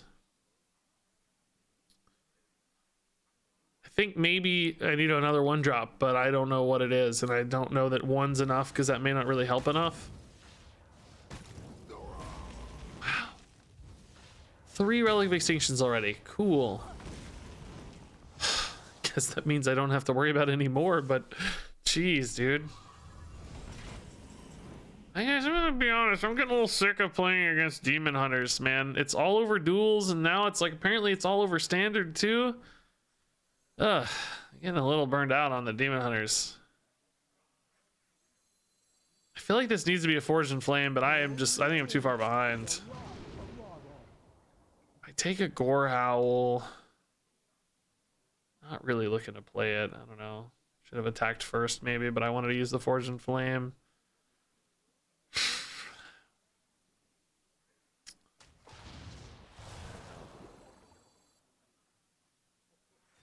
I think it's gonna be really hard to pull this back. I've only hit for 4, right? That's just not enough. The extinctions just blowing out my early boards hurts too much. I think that's too brutal. So next turn, Hammer's not good. Sharon's fine. Shapes of these minions is gonna be unfortunate though, because dude, they have not missed on relics at all. Okay, well those didn't value trades, so the attack shape feels a little better, but still awkward. Forged in Flame again? Are you kidding me?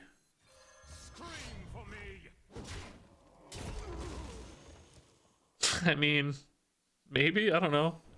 I have so many weapons, it's not like I'm losing a lot here.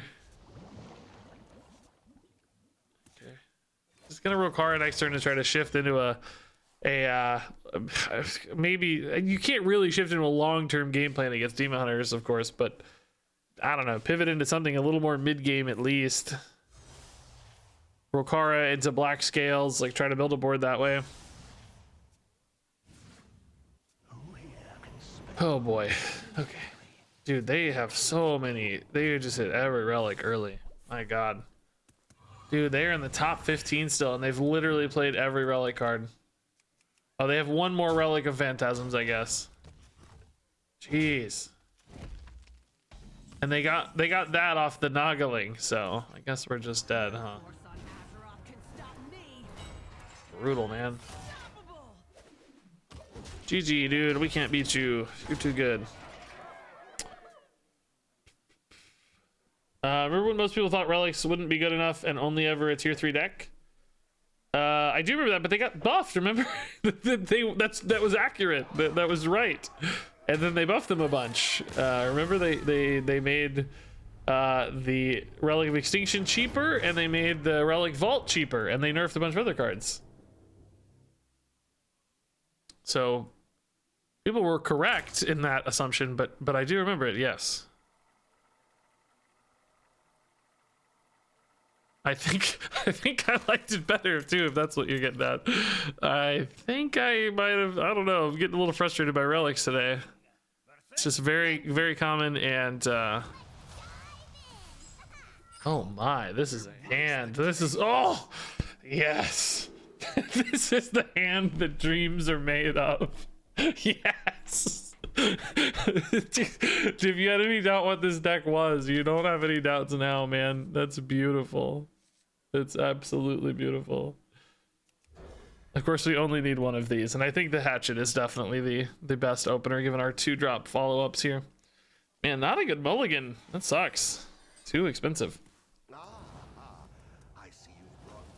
Where we're going, we don't need minions or spells. Sick of any spells? I just realized. I think this deck might literally have 0 spells. Oh, Forged in Flame's a spell. Yeah, okay. We have a spell. That makes me rest a little easier. One spell warrior. Fun. Demon Hunter should never get buffed. I am, you know what? I buy it. I'm on board. I hear you. I hear you. It's kind of smart. I think you're making a lot of sense over here. Yeah, Cannoneer's good on curve for sure. That's fine. Buffed Cannoneer in particular could be a little harder to deal with. It still dies to drag below, but you never know. Maybe they're sitting on a drain soul or whatever.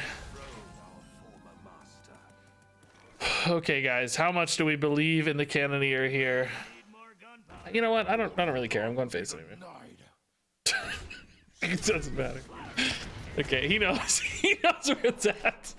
Well, I'd prefer him do that than maybe than split it at least. At least he knows what's up. That's fine. Yeah, it was a drain soul. Wow, so the buff did matter. Nice. Although sort of enabled a mortal coil, I guess. Okay, that's fine too though. It's the Morshan again, guys. Yes, get buffed for once, dude. I mean, that's a good thing to get buffed if it's not going to be the Morshan. All right, we've top decked this Morshan now in 3 different games on turn 4 with the coin. It's like it knows. It's like he's saying to me, Regis, the only time I'm in exciting play is on turn 4, so I'm going to show up in your hand every time on turn 4. That's it, bro. That's all you get. I think I'm playing a blacksmithing hammer as a 4. No, I guess I like Trident a little better in that case. Just keep smorking. We know the plan. This is typically their Abyssal Wave turn. Although, I don't know, Demon Seed might change all that. I'm not really sure where they're going to go. Feels weird to recognize that I think in this deck, attacking with a 5/1 hammer is totally fine. Because we just have so many weapons anyway. It depends on mana and everything, right? But I'm gonna attack with this and then hammer just so that it's up for the brute, right? Oh, 100%. That's the move, yeah.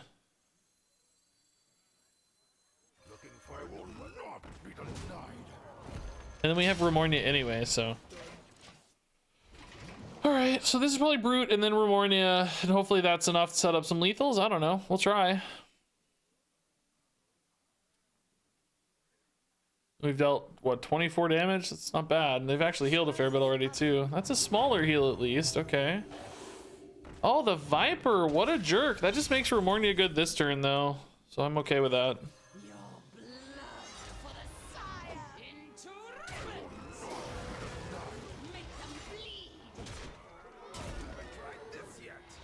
Man, I love Remornia.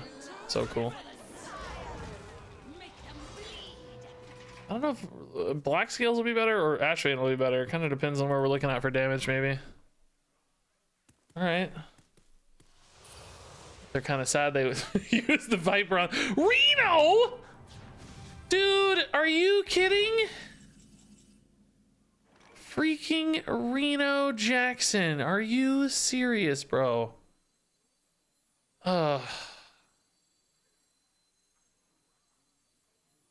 That's gross, dude. Actual Chad, yeah, no, I totally agree. I'm gonna go ahead and throw away the Remornia, I guess. I just don't really like, if this traded, I'd just chill her on board, but I think it's okay to lose her. We have more weapons incoming. I mean, the odds of her living on board are just basically 0 anyway, right? So hoping we find more weapons and I'm not locked out here. I mean, the odds are pretty high eventually. Hopefully we don't find like a Forged in Flame. That'd feel really bad. Good news is you can play Ashvane anyway, because she's still buffing the weapon. It's not like you're chill. You don't have to chill. You can still play her. Oh, we're probably dead now though. That's all of our boards gone. Oh, or not maybe. Hold up. All right, that helped a lot. About the best draw on the deck by a mile. Still gonna be hard to win, but definitely feeling better about it than I was a minute ago. This is now a 12 damage weapon with Ashvane up. Okay. The problem is I'm absolutely top decking. Oh my god, this guy's the most Giga Chad player. Hellcare, dude. I think you're in my chat sometimes, by the way. I just saw your name. I'm pretty sure we know you. You deserve all the legendary moments here, man. You're an actual boss. Might need to top deck though might need to top deck a Forged in Flame here. Don't know if I can win without that many cards. I can hit one of the 6/6s here kind of for free. Just kill it and deal damage. Not if I get Forged in Flame, I guess, but the Jailer deck could be. That'd be cool. They're running everything else, so... Oh my god, that's top deck though, right? That's not... Yeah. That's good it is, at least. Freaking Morshan, baby. Here we go. Every time, Morshan, dude. You love to see it, Morshan. Go get him, buddy. You got this, Morshan. So we got 13 to go, man. I don't even know if it's right to equip this weapon because there's a lot of weapons I would draw off the top here. I'd rather play Gorehowl, for instance, chief among them. I really need Forged in Flame though, dude. Really need Forged in Flame. Real bad. Even on this, I'd take it, man. I just need Forged in Flame. Black Skill Brute be a decent draw, maybe. What was that, heal? Yeah, heal. Shoot, that really checks my timing here, unfortunately.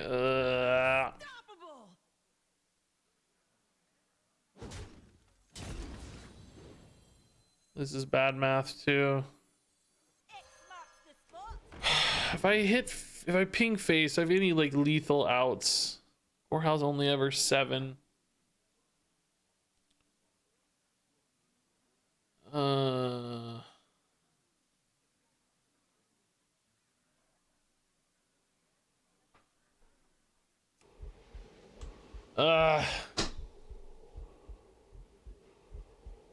don't think going to 12 ever matters, right? Like if maybe they cleaned up the Raider and I had a Gorehowl, and so I'm just wondering if I hit Sylvanas or not. I don't have time because once that heal goes through, I'm dead. We just have to hope they somehow hit the Bloodsail Raider and then I top deck Gorehowl. I don't know.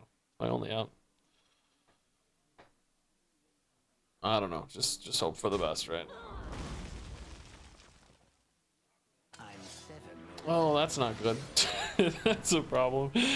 That's gonna be minion, right? Well, honestly, I'd almost rather be minion than spell, maybe, so I can at least hit a Forged in Flame. I don't know. Interesting. So what are they looking at for damage wise? 15, 17. I only ever have 9 damage max, right? There's no way to get more. Haven't heard of me. Okay, that's just gonna get countered, so that doesn't matter at all. And we're dead. Man, dude, the Reno. How much damage did I do this game? I feel like I gotta have more card draw, but I don't really want games to go this long, so there's that side of it too, where if I have more card draw, then I'm just worse at killing them early, right? So it makes me kind of better and kind of worse.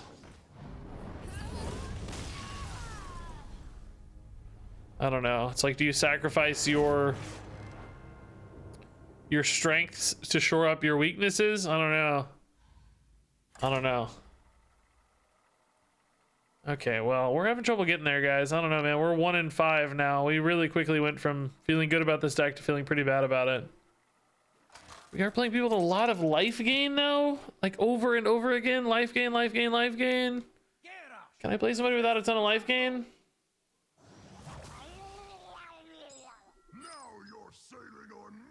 All right, we like Obsidian Smith. Everything else can go. Weapons Expert's nice. Remornia, a little slow. We don't really need that. Again, I'm feeling the imbalance from 1 to 2. How often would some of these 2 drops be? I mean, I think these have been good, though, for the record. I haven't hated the Raiders, but they just never seem to connect. That 3 health is just a little low. Sinstone Totem. Whoa, cool. That's cool.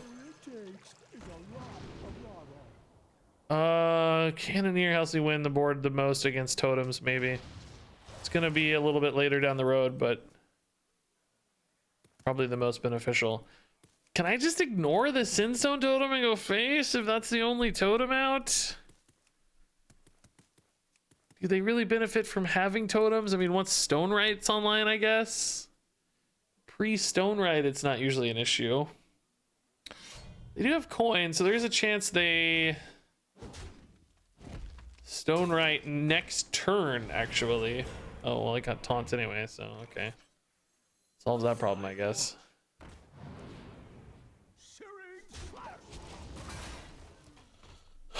You'd kill it? Well, I don't have any way to actually kill it, but hitting it, you know, that's the conversation, I guess. This guy looks so cool, by the way. Like, because he looks like an old version of me. Just in love with him because he looks like me. Oh, shoot. Hero power plus attack here is really good with the anchored totem. That's a lot of stats.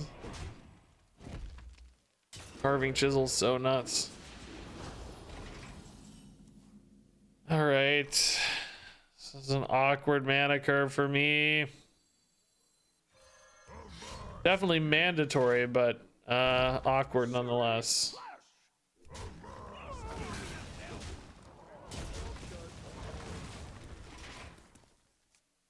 Defias Fogsail, though, is pretty good as long as I do it in order. I wonder if I'm better off going Defias Man-at-Arms, though. That might be better. I wonder if they have Stone Right. They might have been trying to, you know, maximize the utility. Another guy just had Stone Right in hand, or they may just not have it. I don't know. That's another great totem line, though. Muck pools. Oh, whoa. Be bad, be bad. Oh, those are pretty bad. Okay. That's nice.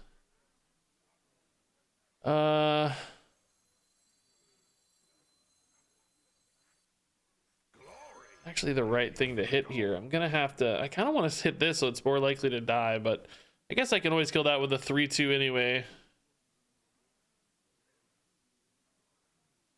I don't know, actually, I think it might be a little better at Man-at-Arms here. Well, no, I can't guarantee the Stone Claws die if I go Man-at-Arms, can I? No, we better do this. No, this is safer. Just to be sure this can die. I hope it doesn't get hit. That would be a waste, but hard to predict that or know that, so. Okay, that wasn't bad. I'm actually thinking Remornia is going to be decent this game, by the way. I was scared we weren't going to get that late into the game, but now I'm thinking Remornia is pretty good at chipping through totems and stuff. Might be solid. Okay. I think I can go late enough to make the Mana Tide a priority to kill. I think I actually do kill it.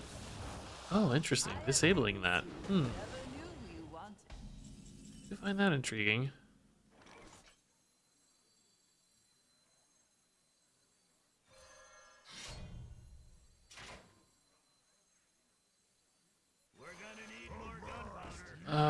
Yeah, worst case I can hit the 2-2 in here, but I'm gonna see what I can clean up in the meantime. Is this really worth killing? I just want to start turning the corner and going face more. I mean, it might contest my stuff. I don't know. I think we're okay. I bet this deck's not great at playing from behind. I don't know what they're running exactly, but I bet they need stuff on board to interact. Oh, there's the Stone Right finally. Okay. Carving Chisel again. All right. Okay. So this feels like a Remornia turn, actually. Just really push like crazy. Oh, Brute's good too, though, man. Maybe Brute's fine. Yeah, I think Brute's okay. We just go face really hard, right?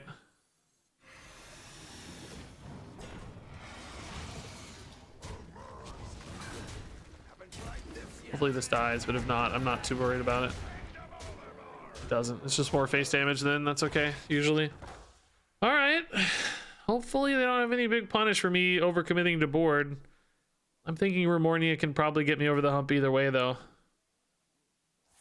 That was the first time I felt like the black scale felt pretty good, right? It felt really nice. That's gonna be too slow. Cool, but slow. Which is good.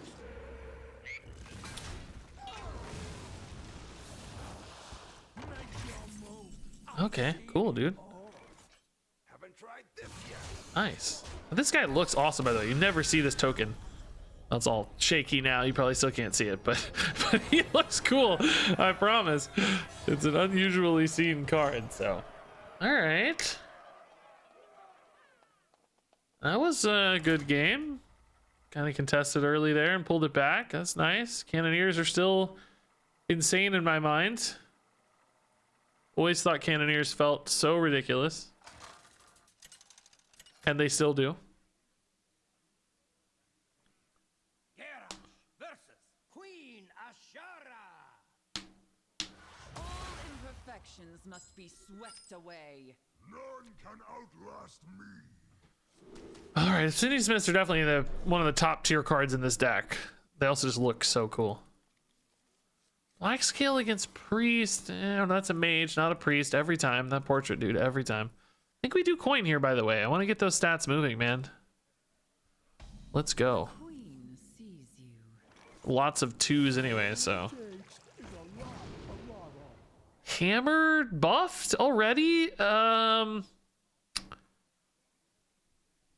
Boy, I already have the Trident. I don't know. I think I just take the deckhand to get a faster tempo line. I don't know when I'm actually playing it. I guess on turn 3 with the Trident. That's fine. I can take the hammer for later if I want. We know we're going to get it on the dredge again, so. We like hatchet better? No, I want to go hard, dude. We're going to take hammer. Let's go. We're going to hit really hard. 6-2 hammer. Yeah, I like it. I'm gonna go face here. I don't know how often this gets punished, but I think they're just gonna hit it in anyway, so who cares?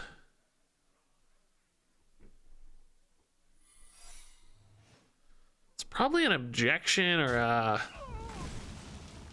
don't know. We can test objection. Okay, no, that's not a big. It's okay. Oh no. Okay, cool. Even better. All right, so Oasis Selling Counterspell I can just ignore forever, honestly. So, I mean, I have one Forged in Flame on the bottom of the deck. The only other spell in my deck is somewhere, I don't, you know, may not come soon. I don't know.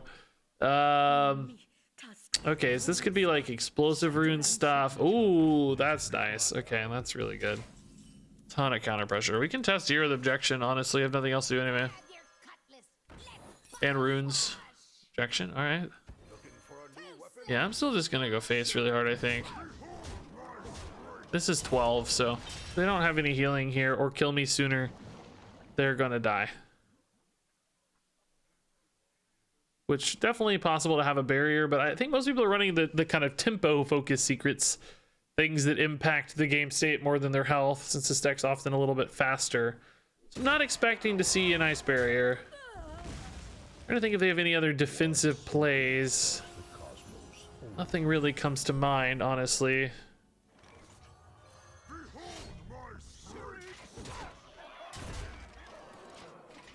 Poor Orion, dude. Do they have any taunt enablers in Secret Mage? I was looking at lists this morning. I can't really remember anything that would be defensive. Scuttlebutt. Oh yeah, Scuttlebutt. Yeah, I don't think the no hands list was running Scuttlebutt, was it? Scuttlebutt would be very annoying though, yeah.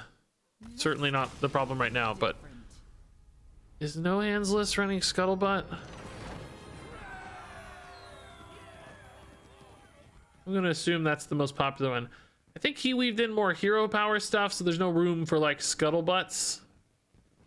Yeah, Scuttlebutts are not the most common varieties, nor the highest win rate necessarily. Yeah, the two most popular decks do not run Scuttlebutts. The third most popular does. That's really bad. Why are people playing that one? That's weird.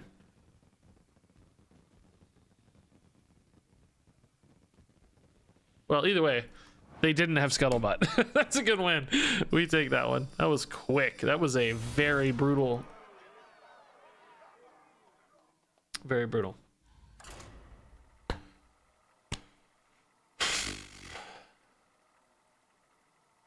All right. Well, okay, we're back to 3 and 4. 3 and 4 still. Still not great. But man, you can win quick games of this one. You're on a quest to play weapon stuff, maybe. This deck might be your best friend. Oh, that's a sick portrait. I've never seen that before in my life. I feel like I've never seen that portrait in game. I mean, I'm sure I have, but I just don't remember it, but it's really nice. I love it. Yeah, let's increase our odds of finding an on-time weapon here. A 3-mana weapon in particular to follow up the deckhands might be really good.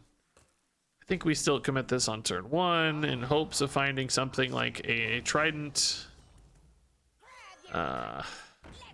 We might just tempo anyway here. I'd love to find an obsidian smith or a trident here. Obsidian smith it is, okay. Sadly for us, that gives them a very annoying trade. Whetstone hatchet or just the big Rokara. Whetstone's free, so I could play that with a 2-drop next turn, no problem. Definitely the more aggro-y play. I mean, if we go to Gorehowl or Rokara, we're not beating Druid ever, right? I mean, to be honest, I don't think we're ever beating Druid anyway. But, you know, we can try it with this weapon at least. It's gonna help me clean up that minion at the very least pretty cleanly. I think we'll go for the blood sale first. Just try to stick some big stats. Oh, nice, even bigger buff. Cool. Oh, we might as well trade this. I have a weapon for a while, right? That's fine. Ugh, I don't need 2 of these, that's for sure. Gross. That's not good. I need another good 2-drop, maybe. Another Man-at-Arms would be nice. Okay, does this live, or do they have a 3-1 rushy guy? Trident's not the move, unfortunately. Hero powering here feels really bad. It's not how I want to be spending my time. I love that these minions stuck a little longer. That's great, but hero powers are so weak here. Maybe they'll have to nourish and can't answer this again. Like, no cheap removal for this. That might give me the depth I need to win, but I don't know. We're just 2 dead draws in a row. There's the nourish. Do they have a spell to remove? Maybe no. Okay, okay. It's another 12, 14 here. Like, we're getting closer, man.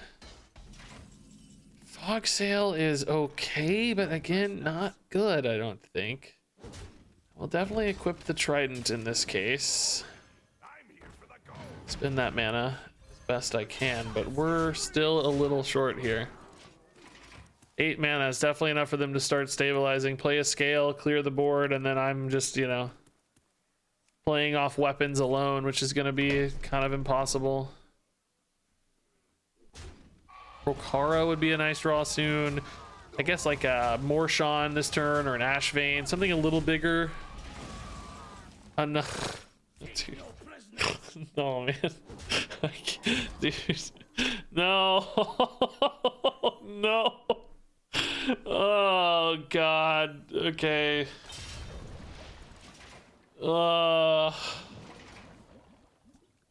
They just need to play a big minion here and I'll Rokara it, right? That's fine. That's how we win. Just draw Rokara and I kill the big minion. Or maybe Black Scale Brute could still be good for a turn. I'm real worried about Earthen Scales soon though.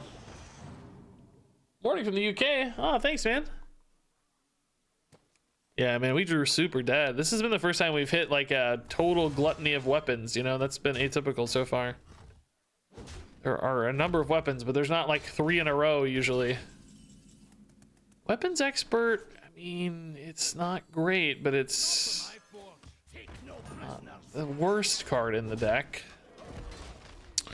How do I beat Earthen Scales? How do I beat like a Denathrius heal right now? It's probably game ending too. That doesn't need to be big. Just anything that gets them out of, you know, Rokara or Gorehowl range or whatever.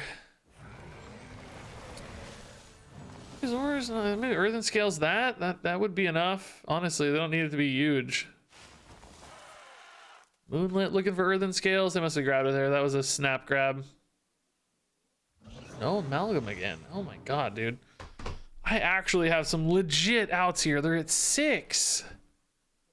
I have so many outs, dude. Gorehowl, Rokara, Cannoneer sometimes. I'd take a Forged in Flame. Oh my god. Oh, Refornia's not it though, bro. Oh god dang it. know I'm not gonna get them to 2 and lose, man. Oh, it's so brutal, dude. Oh. Into ribbons. Make them bleed. Oh, I'm gonna lose, dude. Oh yeah, these are the bottom. Oh yeah, you're right. Literally at the bottom. Yeah, we saw them in the dredge. Yeah, jeez. We have another Gorehowl too, of course. Okay. Do they find an Earthen Scales? Is really the question, or taunt? So that's the only math that matters here. Seems like they did. I think they're BMing a little bit here.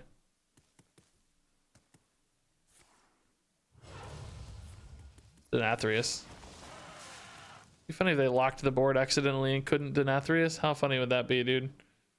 How funny would that be if they accidentally casted 2 nature spells and they couldn't play him? That would be unbelievably amusing.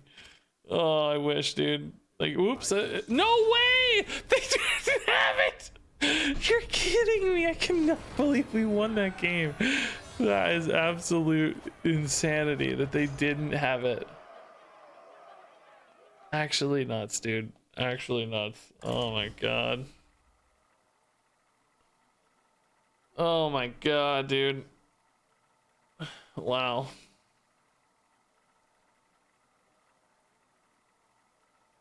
Craziness. Okay, we're actually 4-4 with this deck now, guys. That game, I don't know if we got that. That was outrageously unlikely, I feel like. I don't know how we got there on that game, but otherwise still 4-4, man.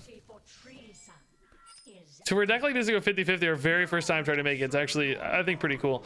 I might keep this. It's a really good curve, and then Forged in Flames is a good backup plan, right? Like, we know we have the early opener that's strong, and then Forged in Flame as sort of a second wave is, I think, pretty nice. I see you've brought guests.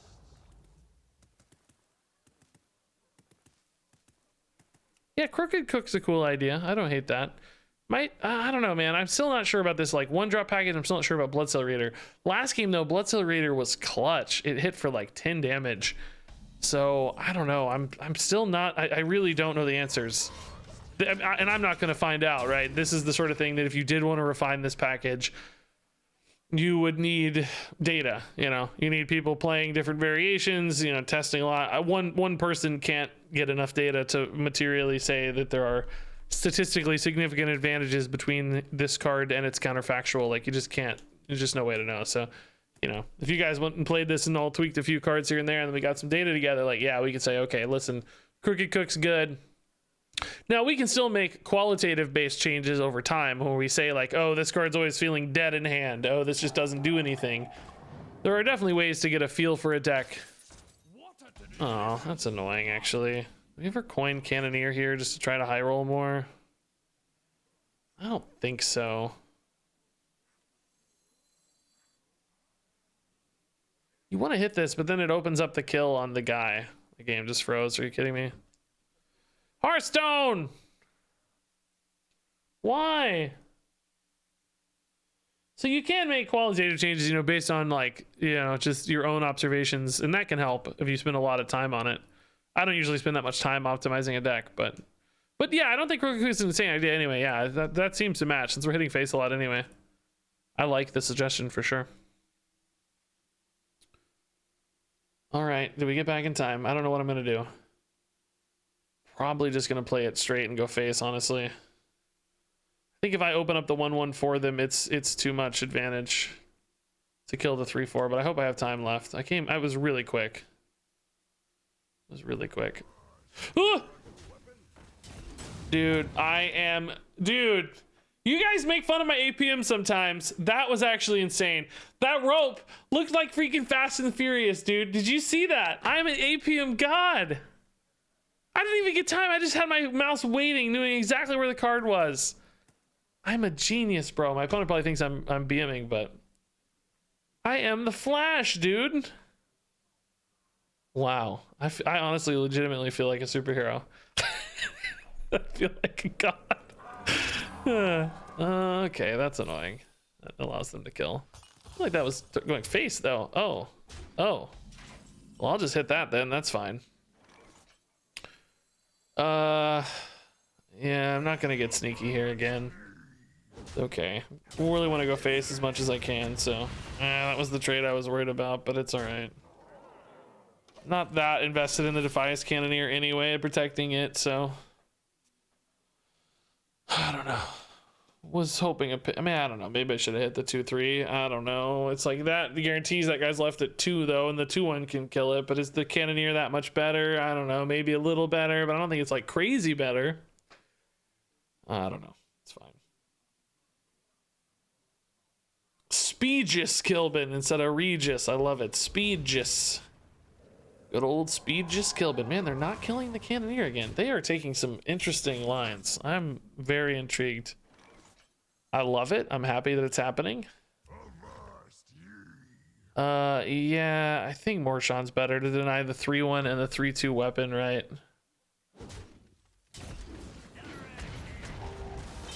I was thinking maybe Cannoneer's better again because, you know, it's a Cannoneer, but I think this is better. I have the weapon and the freebooter next turn if I need to react a little bit more. Okay, so the 6 force here is pretty good, actually. I feel a lot better about the Morshan with the Whetstone buff. That makes it scale the buff better, which is nice. If it hits for 6 instead of 4, I'm definitely a little happier. So this is a turn 5. This is a turn 6 with something. I don't know what yet. Probably prefer to play like a Man-at-Arms or an Obsidian Smith than a freebooter at this stage, but it's okay. Woo! Did 6. Nice. Really nice. Really, really nice. Yeah, the 4 health here was such a clutch. Ooh. Okay, we're just gonna go now, I guess. This is a good follow-up next turn. We're hitting really, really hard here. Could try to snipe that, but I just want all the face damage I can get. If it dies, okay, free bonus. If not, 2 more face damage sets me up better, I think. So, a little greedy, yes, but ultimately how we want to win the game, I think.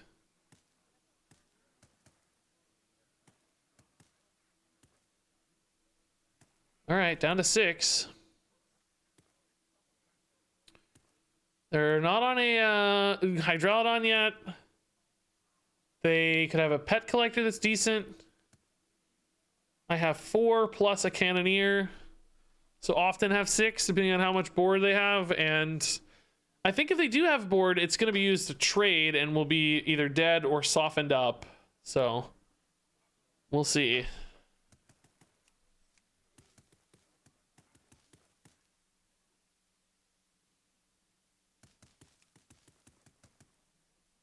Seems like they don't have anything that's an obviously good line here. I have no time for games. Am I hyped for the One Piece TCG? Well, I didn't know that was a thing, so no, I guess not. I am only barely familiar with One Piece as a media anyway. I know that main character guy. I've seen him around, but beyond that, no. I'm afraid I can't say that I am excited. Lethal baby. Nice, dude. Guys, we had a bad stretch there. I thought this deck was doomed, but since we've won 4 in a row, we're 5 and 4. We have a positive win rate with Weapon Warrior. This is actually feeling okay. You know, it's not bad. I'm not gonna spend a lot more time on this deck because I think we got some cool games for a video. I showcased the card I wanted to showcase. I mean, God, I don't really have a lot. Man, those games are all really short though. Shoot. That's okay, I guess. Nobody really wants to watch this deck for 40 minutes, do they? I think if somebody took the time, if some you know, pro player or some one of you out there who's dedicated, if you really wanted to take the time and play around with this deck a little bit, I bet you could turn this into a decent off meta deck. I don't know that it would ever show up in a high tier, you know, I don't know if it's going to show up on HS replay, I don't know if it's going to be great, but I bet you could personalize this deck to your play style and tweak it a little bit for the meta you're in, your pocket meta, and I bet you can have a decent deck. I think you could maybe cut Remornia Maybe the Brute. Oh, we only have one Gorehowl, by the way. I said earlier we had two, but that's wrong. We don't. We cut one.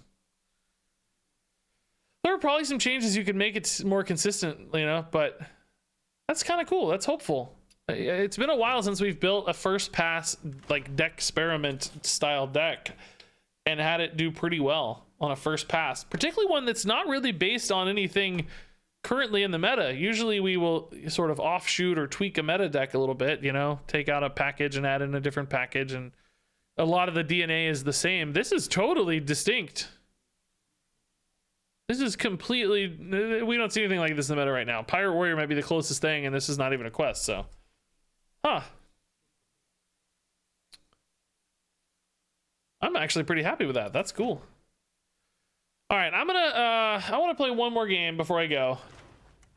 We were playing this deck a little bit the other day. It wasn't working well, but I really did want to spotlight a Thief Priest with incriminating Psychic. I think this would be really cool card to showcase. It's new.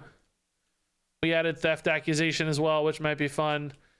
So I want to get some games of this rolling. Probably won't finish this tonight. We're only gonna play one game here, but I'd like to do a deck video on this deck still, and we didn't have a lot of time for it the other night, so I thought we might have a little more time. Weave it in a little bit on the end of streams here and there. So one more game, win or lose. Call it quits tonight. I will not be streaming tomorrow. I'm doing some family stuff tomorrow. I gotta travel a little bit, drive home and stuff, so no time for a stream tomorrow. But videos, I'll have videos up. Videos will be there tomorrow and the next day. So stay tuned for videos. My sorcery That's a name. Wisdom shall bring victory. That's our Hearthstone name. God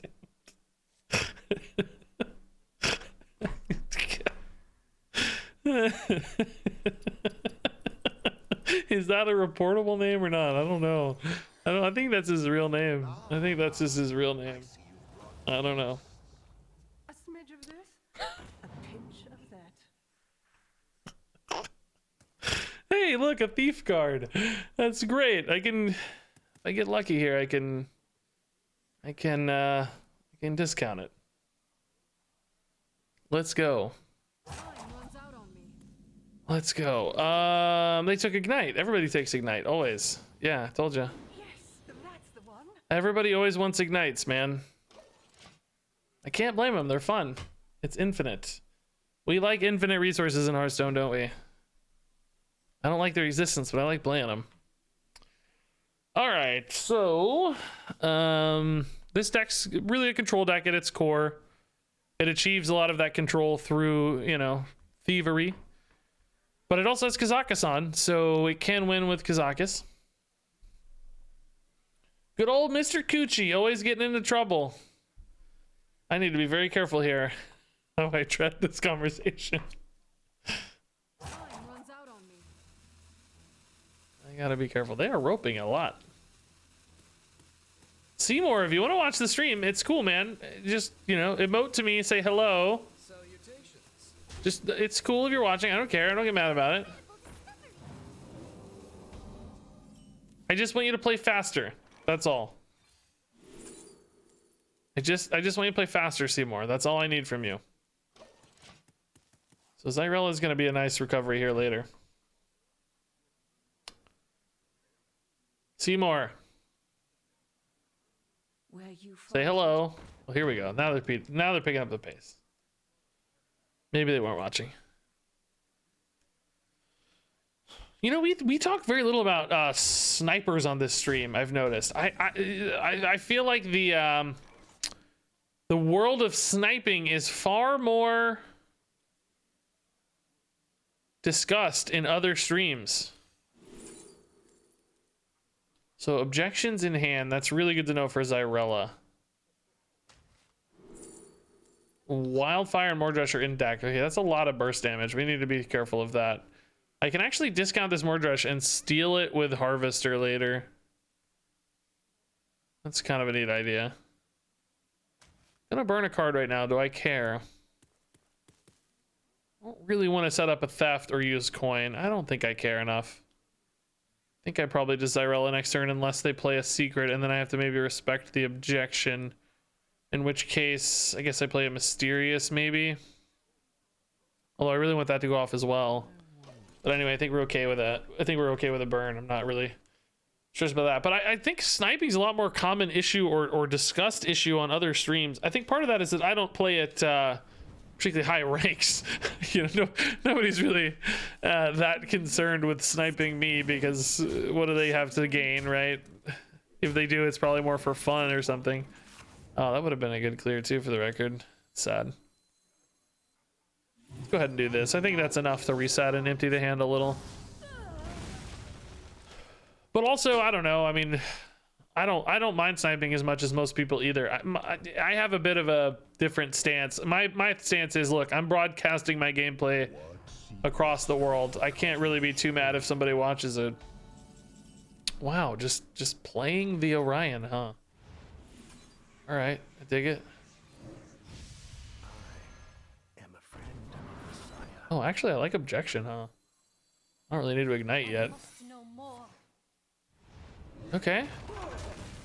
So this being cheap now means if I find my Harvester of Envy, I can just play them together. Oh, or we just went. Okay, that's good too. Seymour did not want to see more of my deck, it turns out.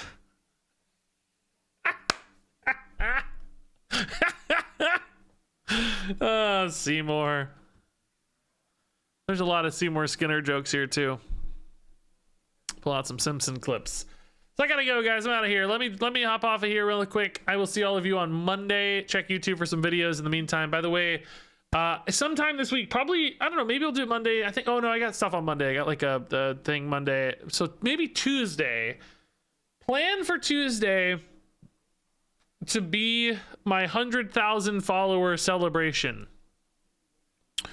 I will, I'll drop a little thing on YouTube to make people come over here for a giveaway, which they will then follow the stream, and we will hit 100,000 followers on Twitch. I'll make it happen with YouTube bait. I guess I can't guarantee it, but I think it will, because we're currently 66 followers away from 100,000. So should happen pretty naturally in like a week anyway, maybe less depending on the streams. But maybe Tuesday we'll do some giveaways and stuff, celebrate 100,000 followers on Twitch. But anyway, for now, I'm gonna hop off. I'm gonna send you guys on your merry way, and I will see all of you at a future date and time. Monday specifically, or no, well, yeah, Monday, but it's gonna be short on Monday. Tuesdays when we'll do big stuff, fun stuff, crazy stuff.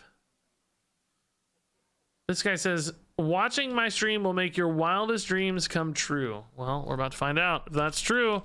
Have fun on the raid, everybody. Love you a ton. Thanks for watching. Thanks for the gifted subs, follows, kind words, all that great stuff. And until next time, game on.